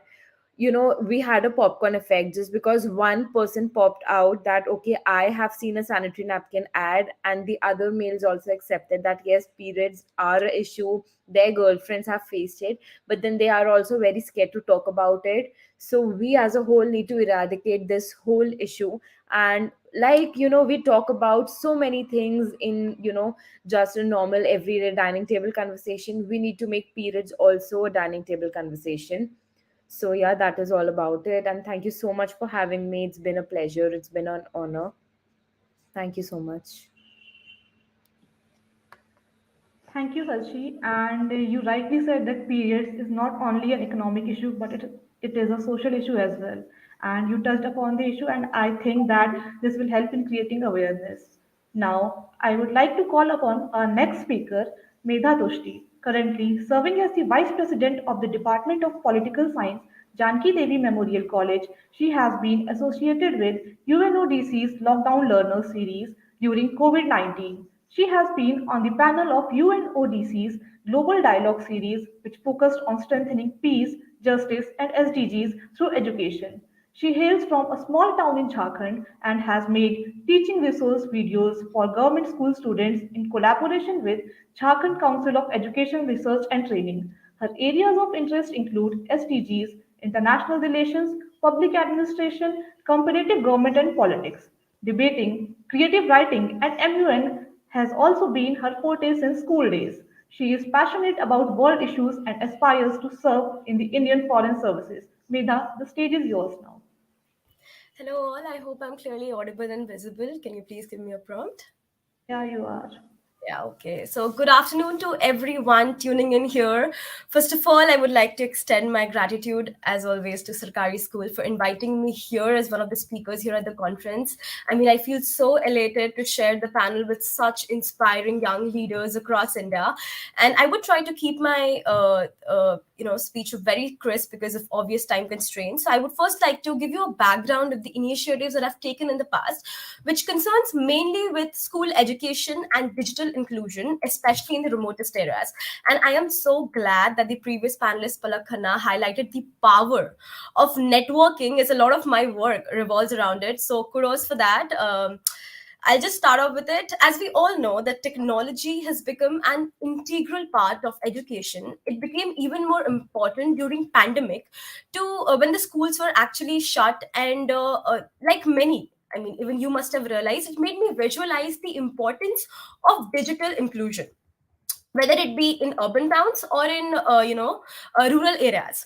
Online classes, e-content backup were readily available for most of the private school students, but it was a new world of learning, not only for the government school students, but also for the teacher, because they had to adopt new ways of learning and connecting with students. So when I started the series Medha Diki Pathshala on DG English Hub YouTube channel, I had no idea that the response would be so overwhelming, from voiceovers to full-fledged online teaching videos and solution of textbooks. It was a lifetime experience under the guidance of my mother, who is a government school teacher. So I preferred to use JCERT instead of NCERT, reasons concerning the depth of material available on regional books. So fortunately, the channel now has more than 25,000 subscribers across the state, and we wish to make it more productive. We also recorded a podcast series on Spotify for the primary school kid students, which included recitation and pronunciation of poems and short stories in their books. These were made in the form of bedtime stories to actually generate interest in the students and build them up as active listeners, because we are talking about rural students here who are actually not used to communicating in English and realizing its importance in the day-to-day networking area. So we were also fortunate, as the panelist also introduced, the UNODC Youth Volunteer Drive as a part of the Lockdown Learner series during the pandemic, where we actually created a team of volunteers from Devghar and trained them to become agents of change in their community. We supported student-driven online community collectives, mainly on WhatsApp, to provide knowledge, support, and assistance to the marginalized communities. Through these online community collectives, members actually verified and shared leads on emergency information, raised awareness on vaccines, masks, and other safety precautions. They, in fact, became sort of local journalists in their areas. An economic safety net was also created by informing the families involved about various government policies. So sorry. As a youth group, we have also mentored alumni students of government schools to carry out the Notebooks Exchange initiative in their community, wherein all the virtual discussions were copied on a notebook and shared with students who did not have access to the internet. The aim was to, as I said, bridge digital divide and strengthen access to education. The change makers were committed not just to generate awareness about COVID 19, but also on SDG goals and all things that affect them now or ahead. These students are also part of the regional branch of the Indian Red Cross Society and continue to put in efforts in macro and micro ways. Regular online discussions on child abuse, domestic violence, child marriage, menstruation also took place to sensitize them and provide a safe space. Free career counseling sessions continue to help them to assess their abilities more carefully and not to run after conventional jobs, which is usually seen in families with weak financial backgrounds, which even I think Shivanshu Roy highlighted in the previous panel. We informed them about the plethora of job opportunities in every field they wish to work in. In fact, one of the volunteers, Tara, who was actually facing opposition from her parents to pursue a career in sports, is now a national level player and is winning several prizes at various competitions. We also made a proposal to the local authorities to set up mobile public libraries for the students of that town. Right now, I'm wishing to start a buddy program wherein we will network and club one student from the government school and one student from the private school to facilitate conversations between them, wherein both can help and mentor each other in whatever ways possible. My vision behind all these endeavors is to create a safe space for students who lack accessibility and resources, and to provide them a platform to learn new skills and use them in the best possible way. We are soon planning to also launch an organic farming initiative wherein we will document the traditional ways of farming, including growing millets, which can be adopted and practiced by anyone at their homes as a part of the International Year of Millets. Not to mention that all of this will be student led. This year, as India presides over the presidency of G20, I feel that digital transformation in classrooms will take a new lead. Whether it be online libraries or virtual study circles, the shift is going to benefit everyone in the long run. Like always, I assert that technology can be a boon for humankind only if we realize its potential and use it judiciously. Only and only then we will be able to reap its benefits and establish Amrit Kal in the truest sense. So thank you so much for tuning in. Thank you, Medha. First of all, you have taken really great initiatives, and we wish you best for future also. And thanks again for sharing your experiences and profound knowledge with us. Now, I would like to call upon our next speaker, Riya Sharma. She's a young campaigner and social taboo activist pursuing political science honors from Gargi College, Delhi University. She's currently working as a member of Girl of Fizza and a part of the Gender Run 2030 committee under Girl of India. She's also serving as a core team member of the Women Development Cell and NGO coordinator of a college. She likes to influence people to break the ceiling around them and come out to campaign against gender inequality. She always calls herself a change maker and inspires others to do so to positively change society. I would now request Ria to put forth her thought provoking views about gender equality. Am I audible to everyone? Yes. Okay. History is his history. It's time for her history. A very warm greetings to one and all present over here. I myself, Priya Sharma, and today here to present my views on equality, gender equality. When this term equality comes in our mind, it's actually not about the biological one, which is natural. And even sometimes people misinterpret it. Here I'm talking about the abilities and capabilities men and women are equal on their fields. So today I'm here to, as Ojasvi very well say that I love to influence people. So I also make reels and YouTube videos for the same. So today I'm here to do the same. So I would like to express this whole gender equality's constraints and would like to give some solutions over that. So I would be taking a poetry and then we'll be try to explaining everything to make everything very interactive and which shows a kind of reality of today's society. I really very inspired from the just speaker Shivanshu Roy, who tells us that ki critical thinking is very much important, which I try to do. So let me begin with it.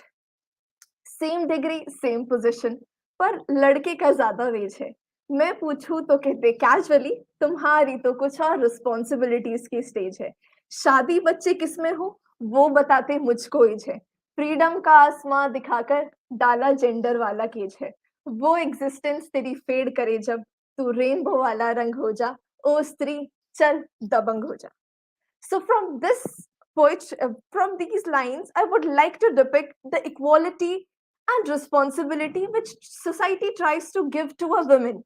Where it comes to freedom, so it's like a gender cage, which I just depict through these lines. And responsibility is something which women always have to face through a double burden system as a working and as a housewife as well. So this is one of the constraint I would like to address. Secondly, single हूं तो aunty को क्यों चिंता होती है single लड़की को कोई घर न दे तो वही सोसाइटी आराम से सोती है बस एक इंस्टा स्टोरी और एफबी से मेरा रिलेशनशिप हो जज हो जाता है और ऐसे ही मुझे अवेलेबल मानकर इनका हाथ गलती से टच हो जाता है जज्ड बातों को भूल तू अपने जज्बातों के संग हो जा ओ स्त्री चल दबंग हो जा judgments are something which always a woman which always society keeps a woman around judgments are something which makes a woman very conscious about each and everything she has to do she's not have to do those defined rules those things those taboos those everything her everyday life have to be really very organized which according to society is good to be a good women material a good tag a society always want to give to a woman only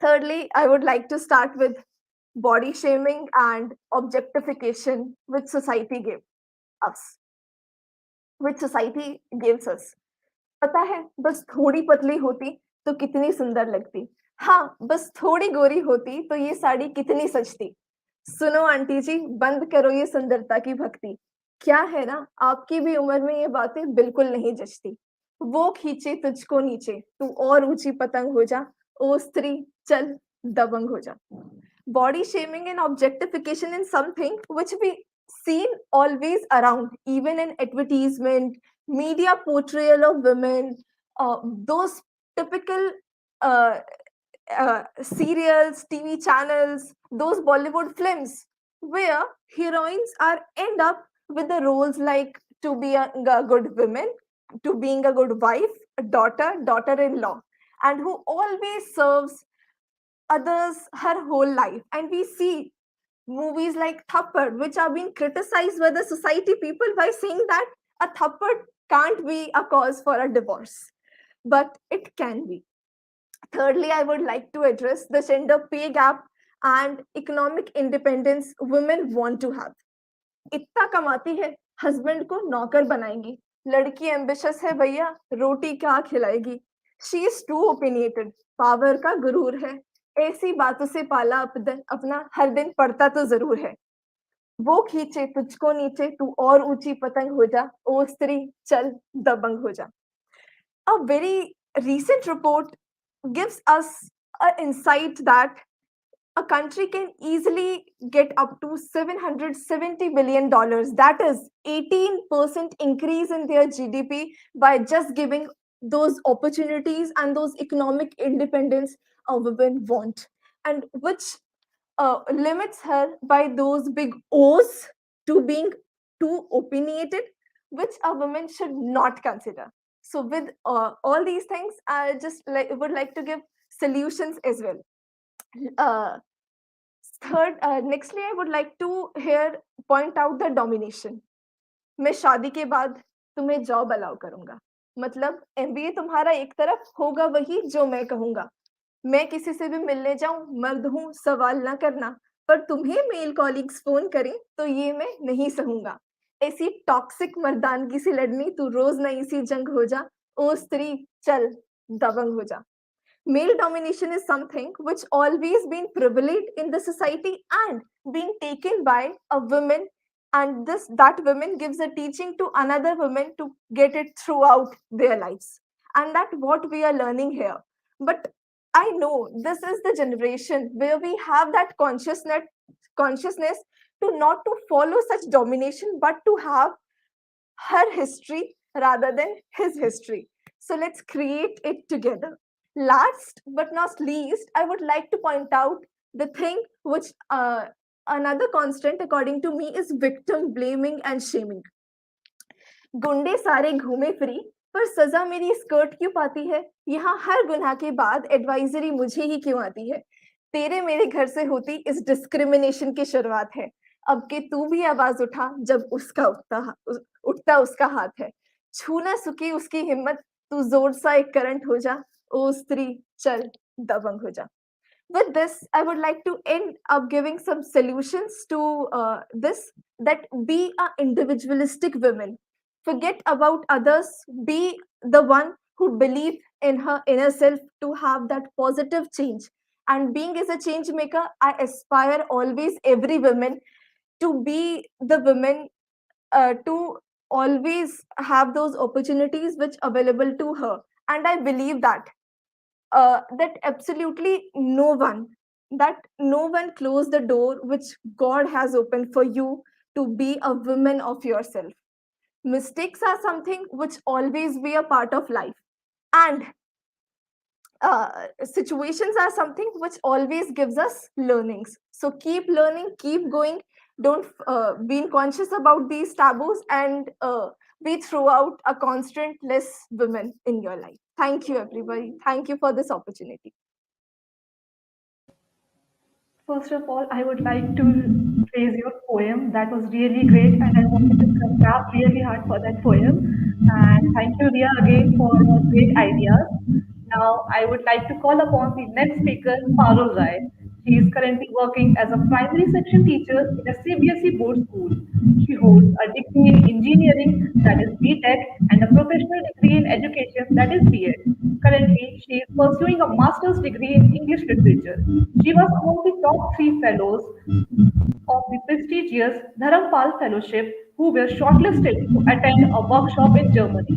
Recently, she was a part of a public policy program offered by Center for Civil Society.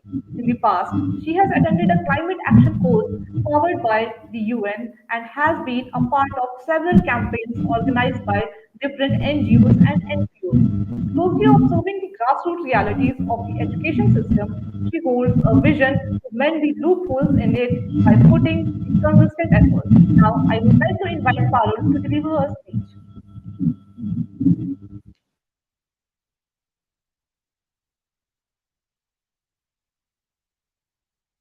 You are not audible, Parul.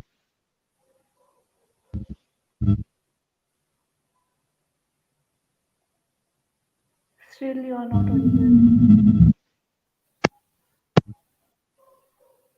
Now am I audible? Yeah, now you are. Okay, fine. So glad to see the number of teachers over here and heard some great viewpoints about the education system of India and really like the opinions of Queen Shivanshu, Vishnupriya and Palak. So I basically had an exam and just landed straight away to this meeting.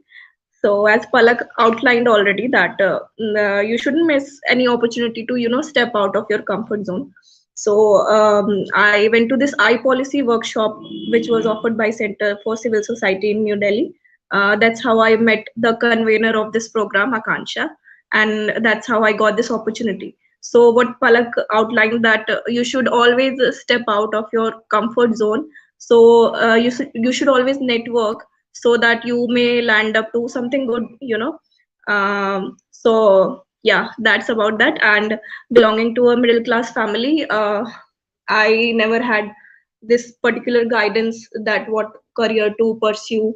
And I had a single mother. I still have a single mother. So I just chose to follow the trend of doing a BTech. But then I realized that I cannot afford to do such office job for 9 to 5 for like a whole of my life. So I came to change my career from engineering to education field. Then I became a teacher. So in the recent times, I have worked with several NGOs and NPOs and working closely with the students from rural background, which my school, which is a low budget private school, facilitates. Especially, it's made for rural background students.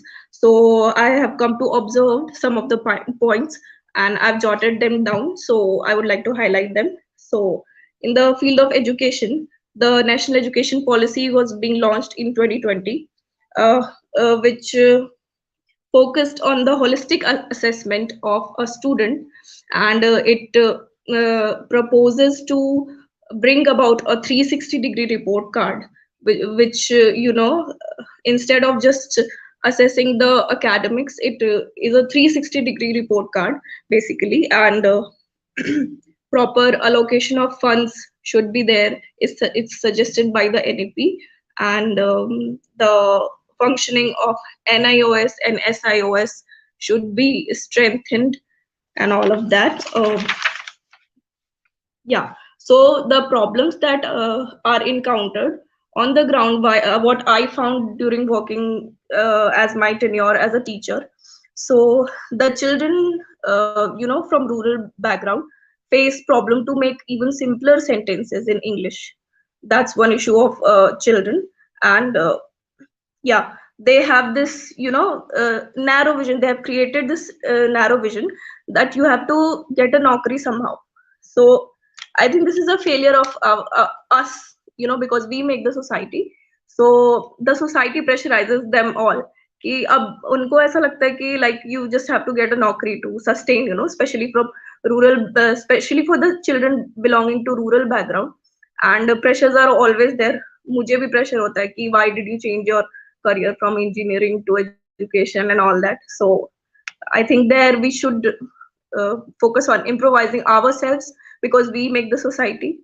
And yeah, so the problems that teachers face, some of them are the salary problems. The teachers working in the rural areas do not get their salary on time.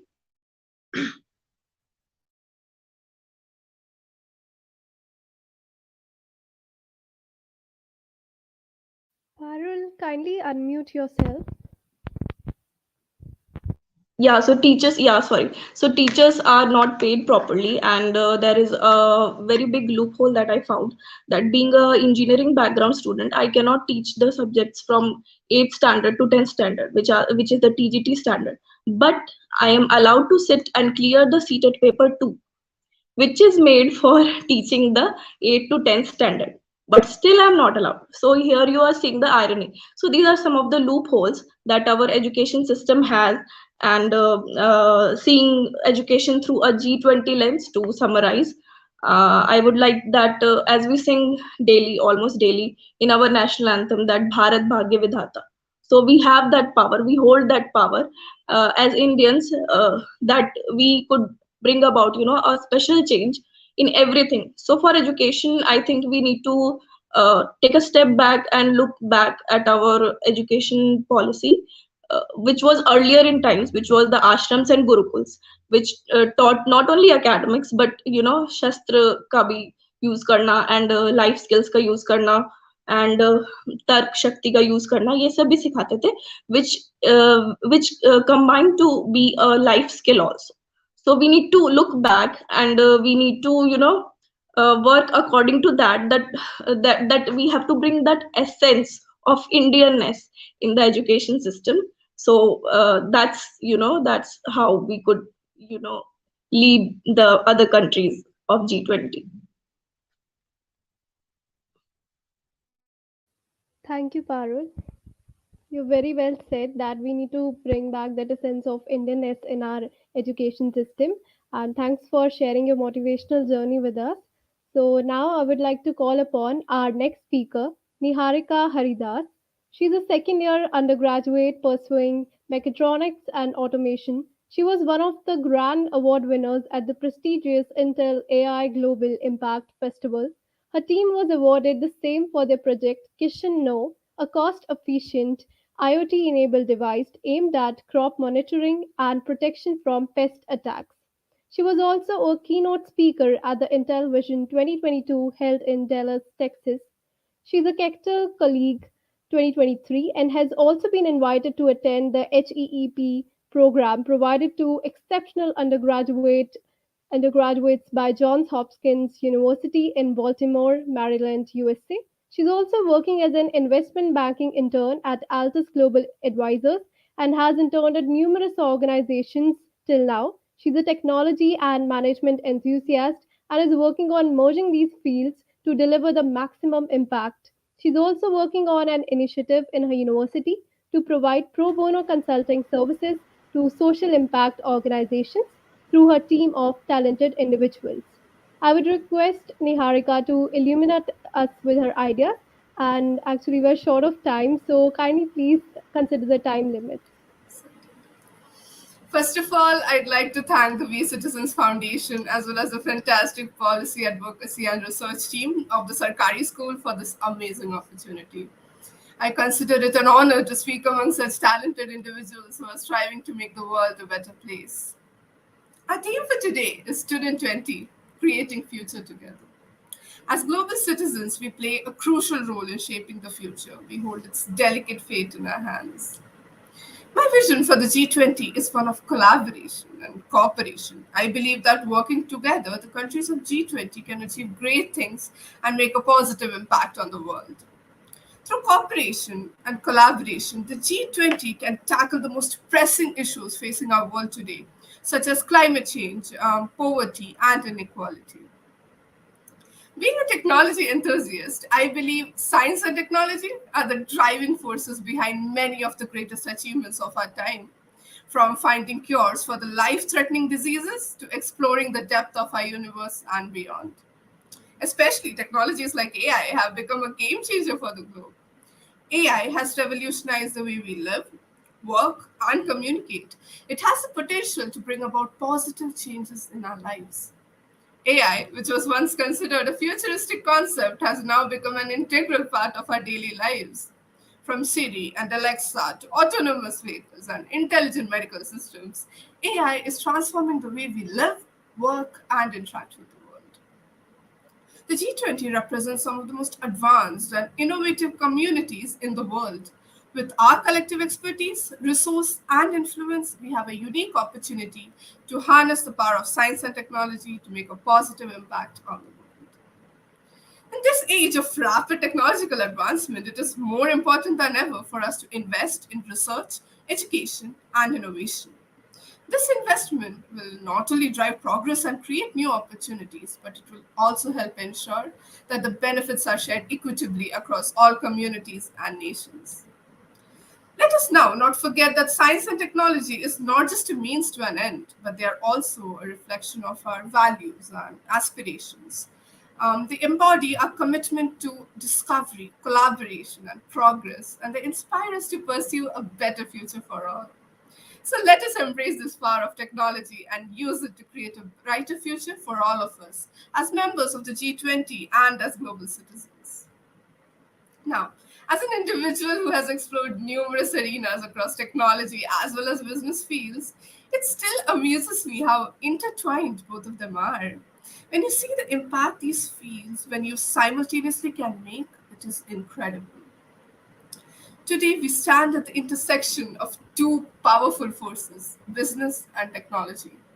The business world is undergoing a radical transformation, and the lines between the two fields are becoming increasingly blurred. The merging of business and technology is an opportunity to not only drive economic growth and competitiveness, but also to have a positive social impact on the world. My year at Global Advisors has provided me with the same insight as well. Now, the integration of technology into business has already begun to revolutionize the way we work. Technology has become an essential part of the modern business operations. I saw examples of these during my visit to the Intel Vision 2022 conference. I saw top business leaders and technology leaders collaborate and cooperate to deliver incredible results in the technology space. It was truly a sight to behold, may I say. It is high time we upskill ourselves with both business acumen as well as technology skills to benefit our society.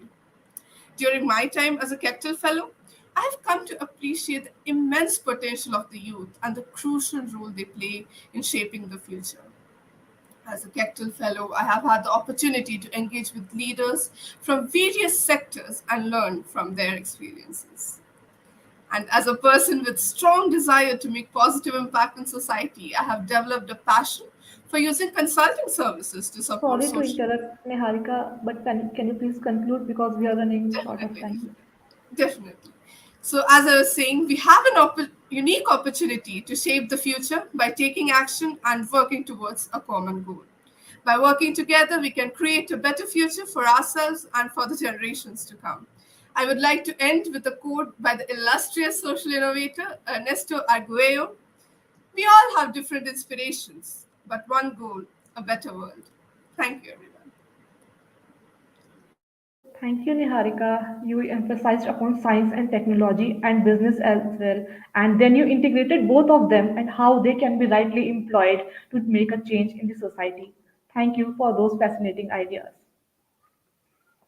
Now, I would like to call upon our next speaker, Riddhi Agarwal. She is a student of Masters in Public Policy from Mount Carmel College and has completed her undergraduate in English Literature and Economics from the University of Delhi. Her major interest lies in being able to bridge the gap between the government and the people and wishes to work in resource mobilization. She works as a social volunteer with Rotaract Club, a not for profit organization of today's youth, facilitating various needs of the society. Riddhi is also an avid reader and paints the canvas whenever possible. We would like to hear from you, Riddhi, now. Hi, thank you. Am I audible? Yeah, you are audible. Okay. Good afternoon, everyone present here. First of all, I'd like to extend my gratitude to the Sarkari School and We Citizens Foundation for giving me this opportunity to speak and interact with the esteemed student panel present here. It has honestly been a journey to where I've reached and is an even tougher one to where I want to reach. Today, when we talk about public policy, most people are not aware of what it is all about, and the irony is that the true essence of it has been present since times immemorial when the formation of society started taking place. It has been present through different ages and eras, and yet it took us so long to acknowledge this. I, as an individual, have been focusing on being able to bridge the gap between society and the people, the government and their mechanism, because we have to understand that every nation wants the country to excel, and at the core of every nation is its people that reside in it. My interest in public policy began with my work in Rotaract Club of Guwahati, when during lockdown we did not just stay in our homes but we went out into the society to provide them with whatever facilities we could make available. We had a COVID warrior frontline wherein we offered and facilitated various services for grocery, hospital beds, and oxygen cylinders. And when the vaccination started, we arranged for many vaccination drives within the city. The club worked within Guwahati alone, but with the help of other branches, we were able to get the required support and expand it to the state of Assam. But my interest peaked when we were able to when we held a menstrual camp in small district of Assam called Baksa.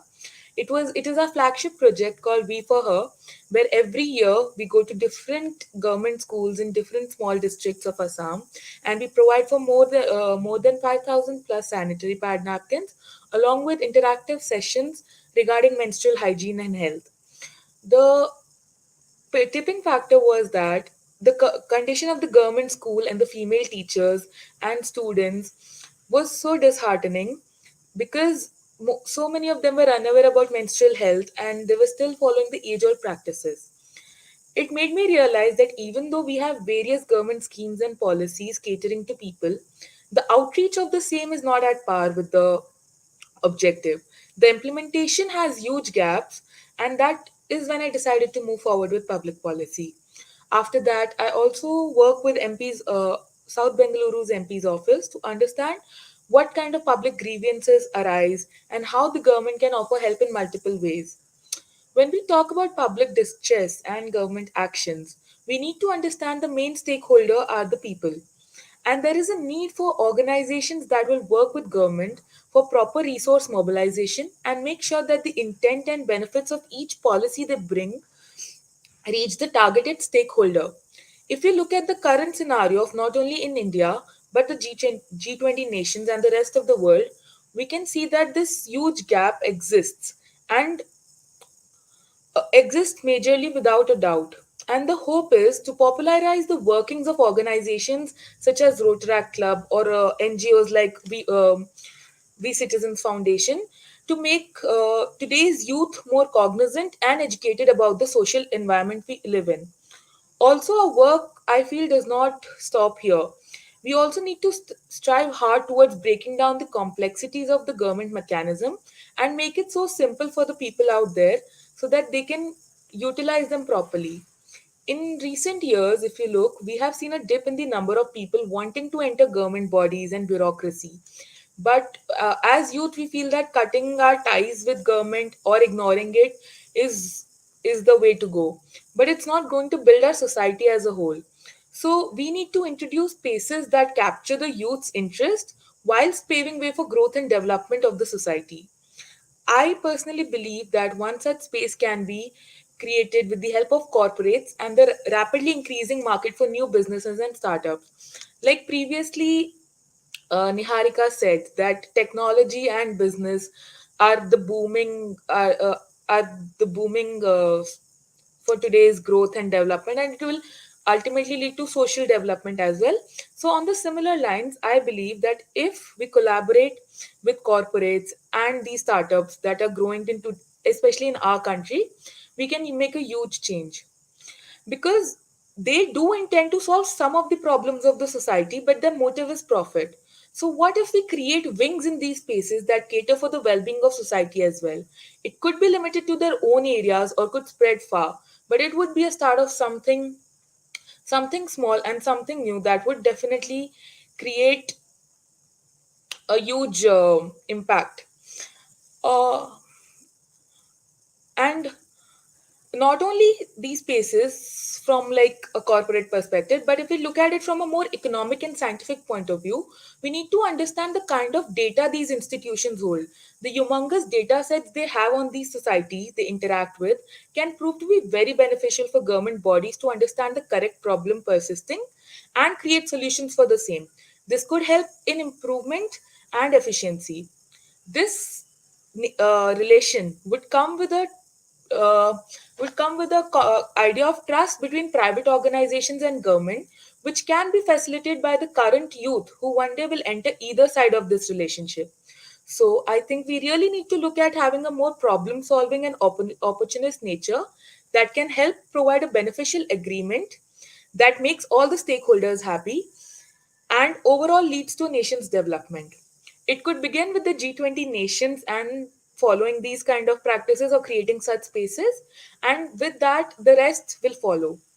My learnings from my past experiences tell me that small changes or smaller networks matter a lot because it's a start and it's a beginning that has the potential to become something huge. So, who better than us, the youth, to kickstart such initiatives?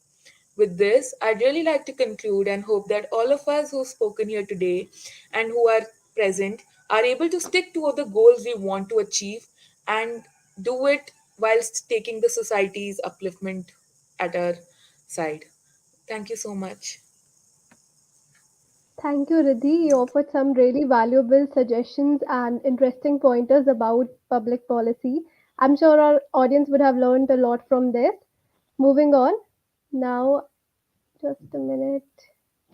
Is Dipankar here? Okay. So I'll. So Anushka, please, you can move forward and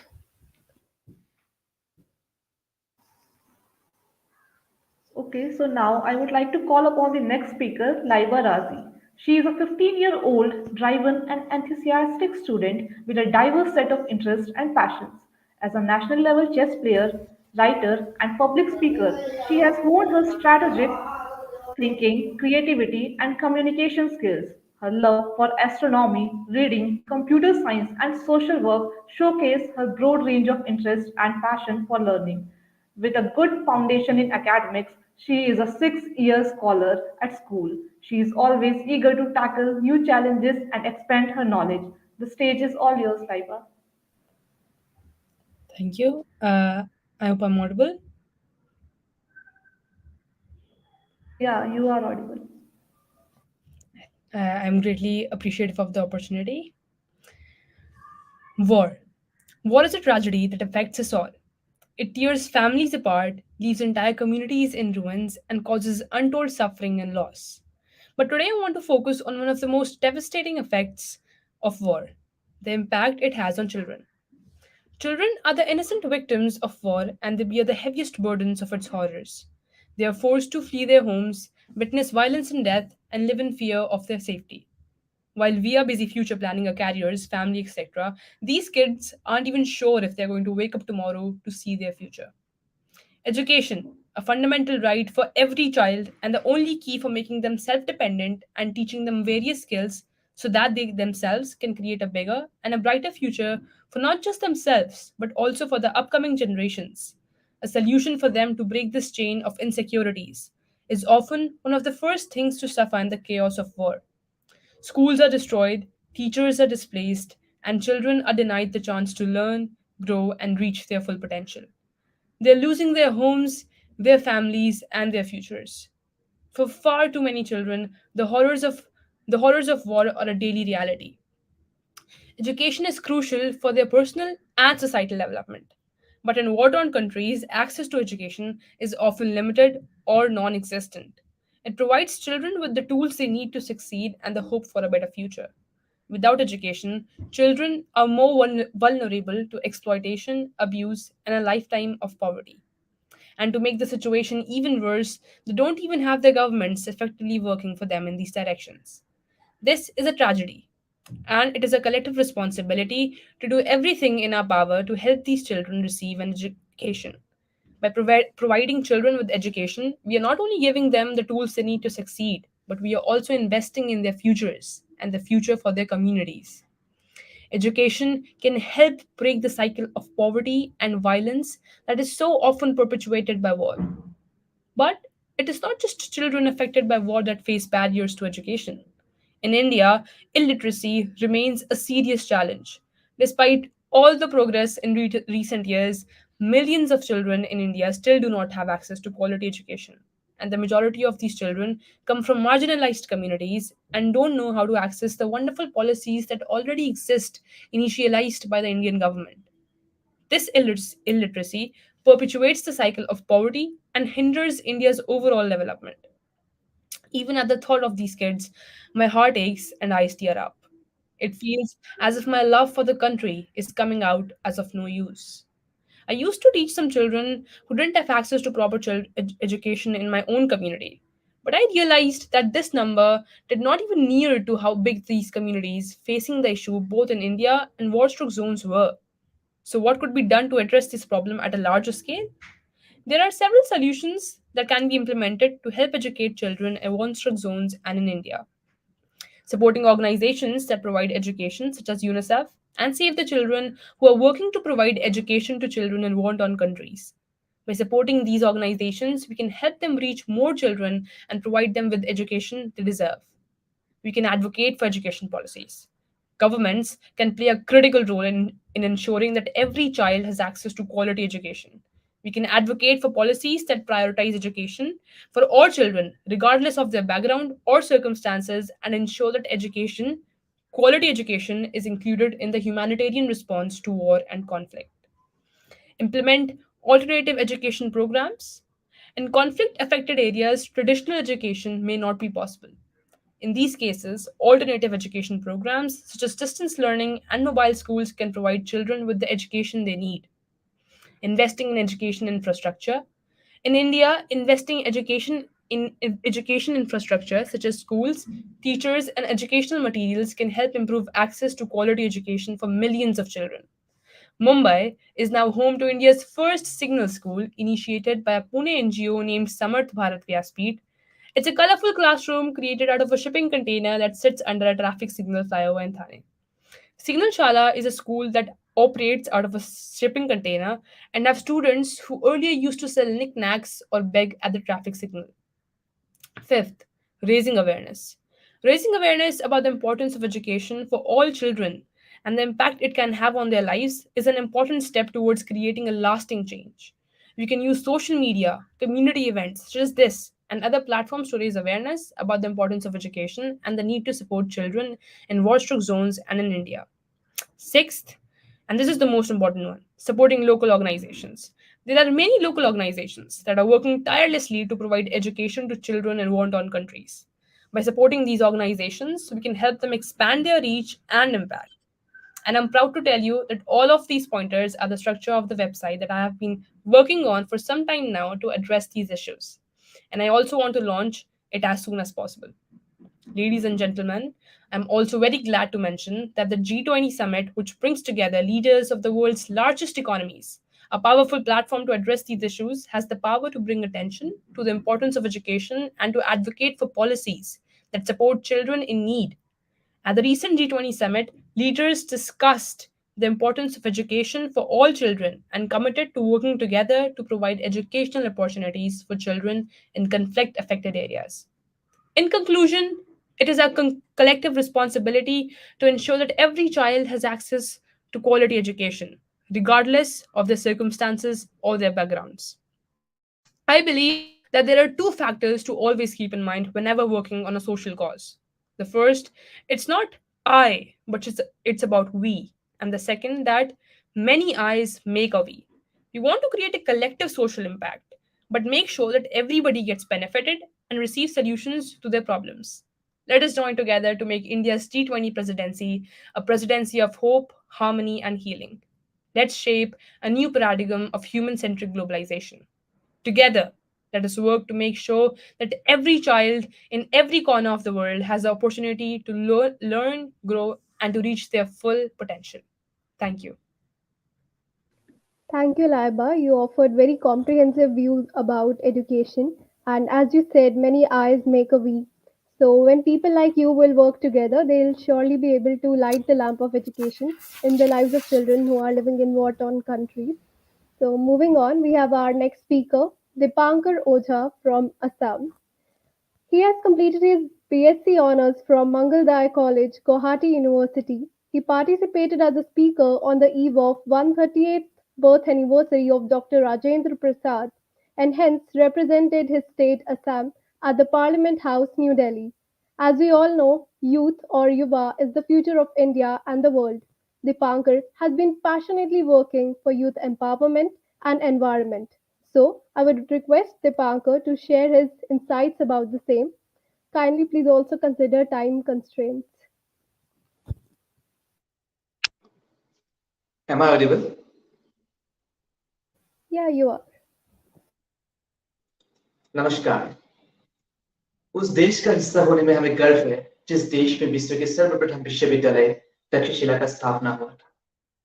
उस देश का हिस्सा होने का हमें गर्व है जिस देश को सदियों से चोरी की चिड़िया कहा गया, जिसके पंख अंग्रेजों द्वारा काटे गए, फिर भी गुलामी की जंजीरों को तोड़ते हुए 3 रंगों के पंख से उड़ान भरते हुए विश्व की सबसे बड़ी लोकतंत्र में तब्दील हुए, जिस देश ने गुरु शब्द के महत्व से लेकर विश्व गुरु की भूमिका तक पूरे विश्व को हमेशा कुछ नया सिखाया, चाहे वो हाथ मिलाने के बजाय हाथ जोड़ना हो या फिर विश्व को एक घर, एक परिवार बताना हो। उस महान देश भारत का एक युवा सपनों के भारत की ओर अपना कदम बढ़ाते हुए आज इस मंच पर अपना भूमिका, योगदान और अपनी कोशिश अदा करने के साथ अपने मन की बात जिक्र करने के लिए उपस्थित हूँ। बात अगर देश के नवनिर्माण में युवाओं को शामिल करने की हो, या देश के विकास में युवाओं की भागीदारी की हो, या देश को 21वीं सदी की महाशक्ति बनाने की हो और उसमें युवाओं की भूमिका की हो, तो मेरे हिसाब से सिर्फ 2 ही रास्ते हैं, या तो युवाओं को समझाया जाए या फिर युवाओं को समझा जाए। एक दौर था जब युवाओं को समझाया जाता था, लेकिन अब एक ऐसी दौर शुरू हो चुकी है जब युवाओं को समझा जाता है। आज युवाओं की मन की बात चुनी जाती है, उनके विजन को जानने की कोशिश की जाती है। आज इस कार्यक्रम के आयोजक ने इन दोनों को जोड़ा, युवाओं को समझने का काम भी किया और युवाओं के माध्यम से युवाओं को समझाने का काम भी किया। बात अगर देश की करें तो इस देश ने हमें भारतीय होने का सौभाग्य दिया। इस देश ने हमें विश्व के सबसे बड़े लोकतंत्र का हिस्सा होने का एहसास दिया। तो बात आती है हमने देश को क्या दिया। जिस देश के 65% नागरिक युवा है, उस देश को वहां के युवाओं ने क्या दिया। जब ये सारे प्रश्न मन में आते हैं तब हमारी भूमिका हमें अच्छे से याद आते हैं। मुझे विश्वास है यहाँ उपस्थित हर बच्चा ने देश और समाज के लिए अपने योगदान जिम्मेदारी के साथ निभाया। इसी के चलते हम अपनी बात करें तो हमने भी अपने स्तर पर कुछ छोटे छोटे कदम उठाए।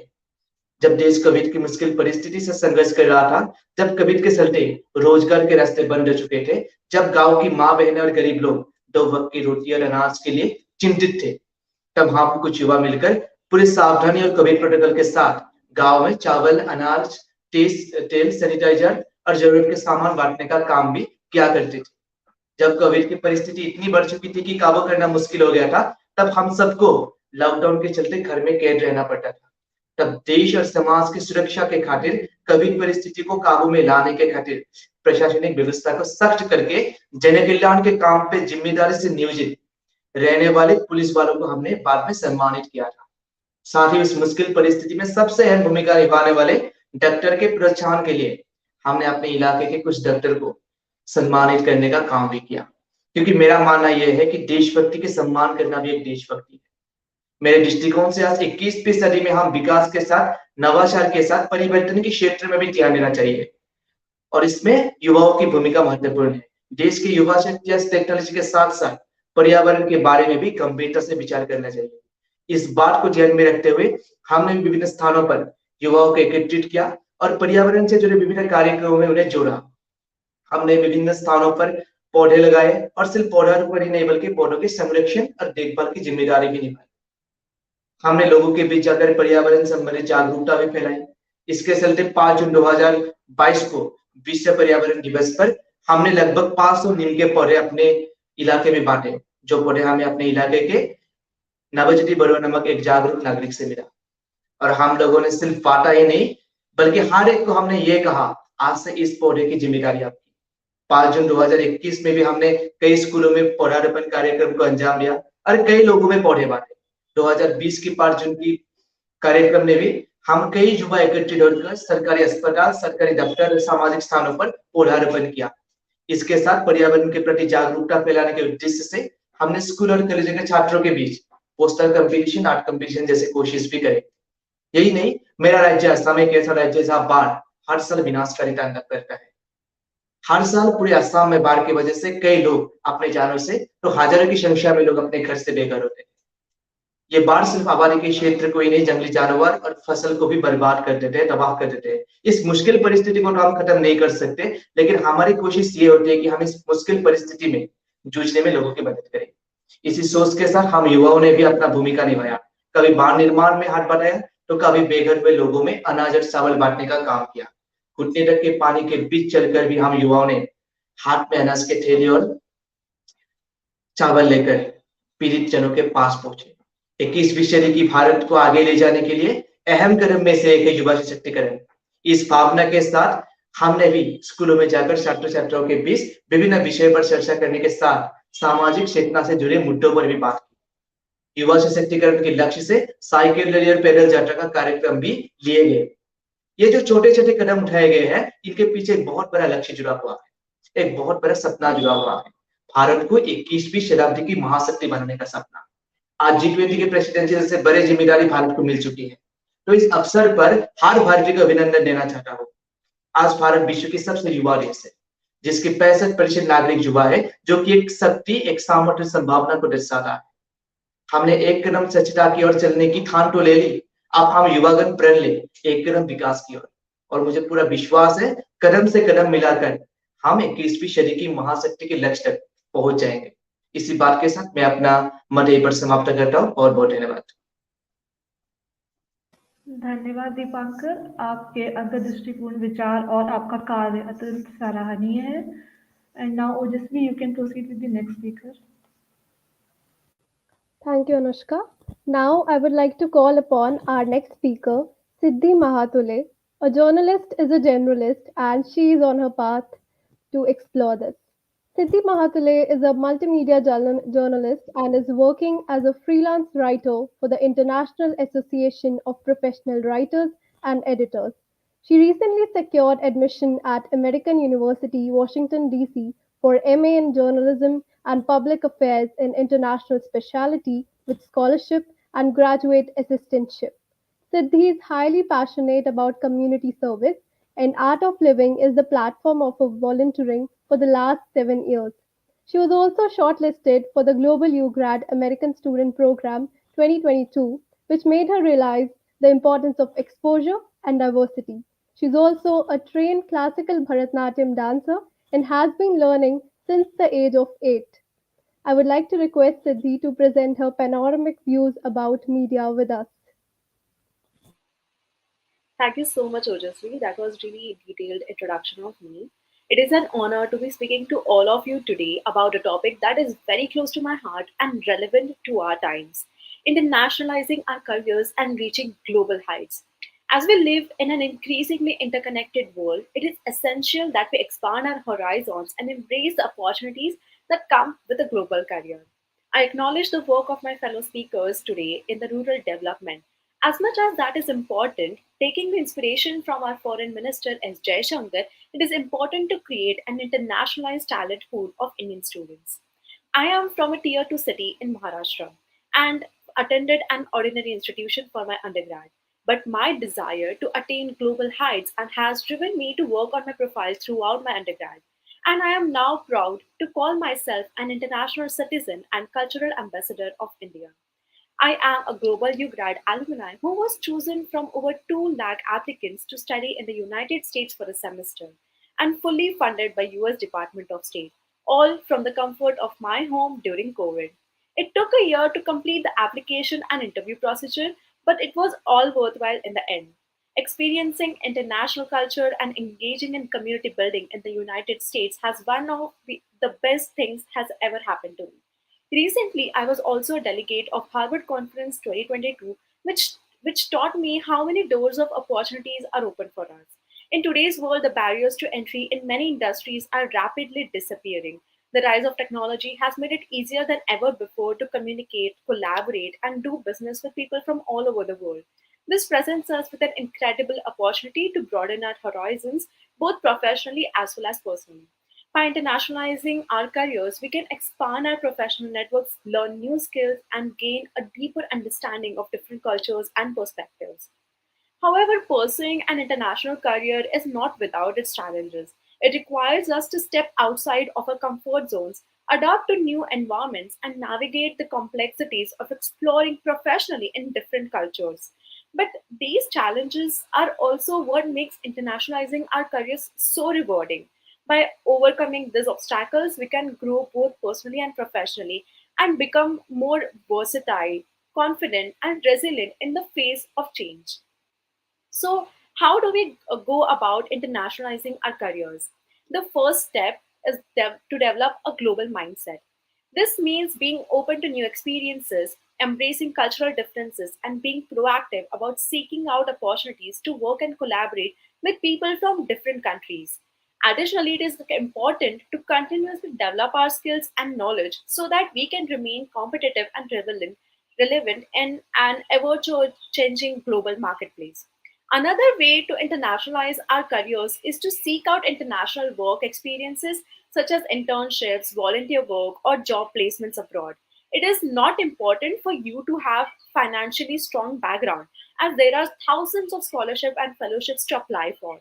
These experiences are not only a valuable exposure to new cultures but and business practices but also help to develop and build a professional network and establish the connections that can be leveraged into the future. Finally, in today's globalized world, internationalizing our careers is not only vital, but it is also becoming increasingly imperative. We may broaden our perspectives, learn new skills and experiences, and achieve new professional heights by embracing the opportunities and obstacles that come with a global career. Thank you so much for your time and consideration. Thank you so much for listening to me for this. And let us work together to embrace the global opportunities that are waiting for us and reach the global heights along with G20 and take this India presidency as a new opportunity for global exposure. Thank you so much. Thank you, Siddhi. The information you offered is really helpful for the youth of the day, as most of us are aspiring to emerge internationally. Thank you again. And now, this was a very enlightening and engaging session. And to express our gratitude, I now call upon Archana to present the vote of thanks.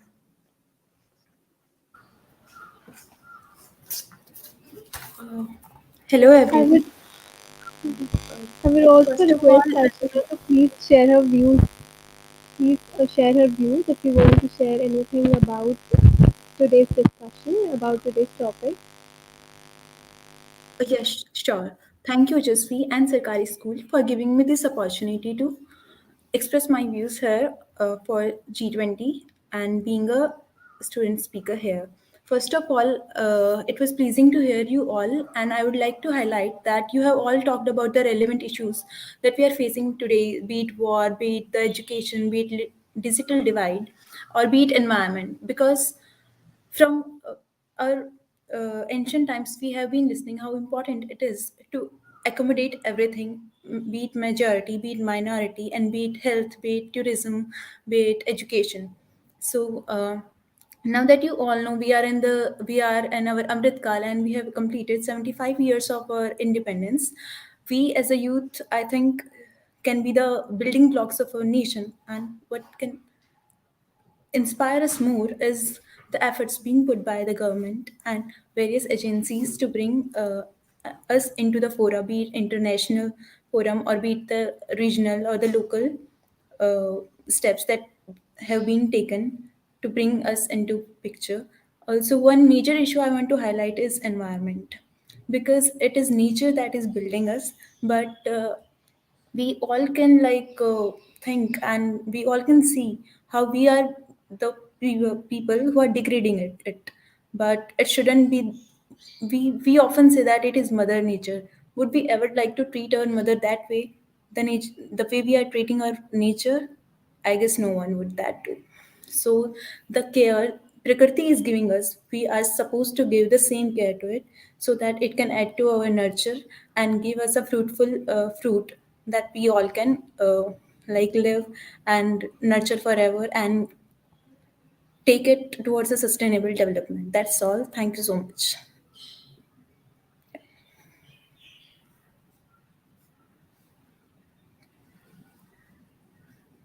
You may also proceed with vote of thanks.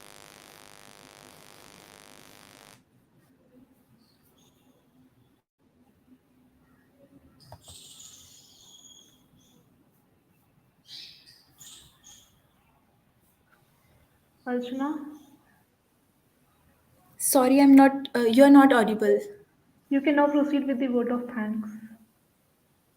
Yeah, sure. Thank you so much. Thank you, Anushka. I'm delighted to express my gratitude and appreciation towards all the proficient speakers and dignitaries who have graced this session with their experience and ideas. Thank you so much for joining us. It was a truly thought provoking session, and it was absolute fluke to hear you all. Thank you, speakers, for making it an inclusive and relevant session for all of us. My heartfelt thanks to the organizing team and Sarkari School for their hard work towards making this session a successful one.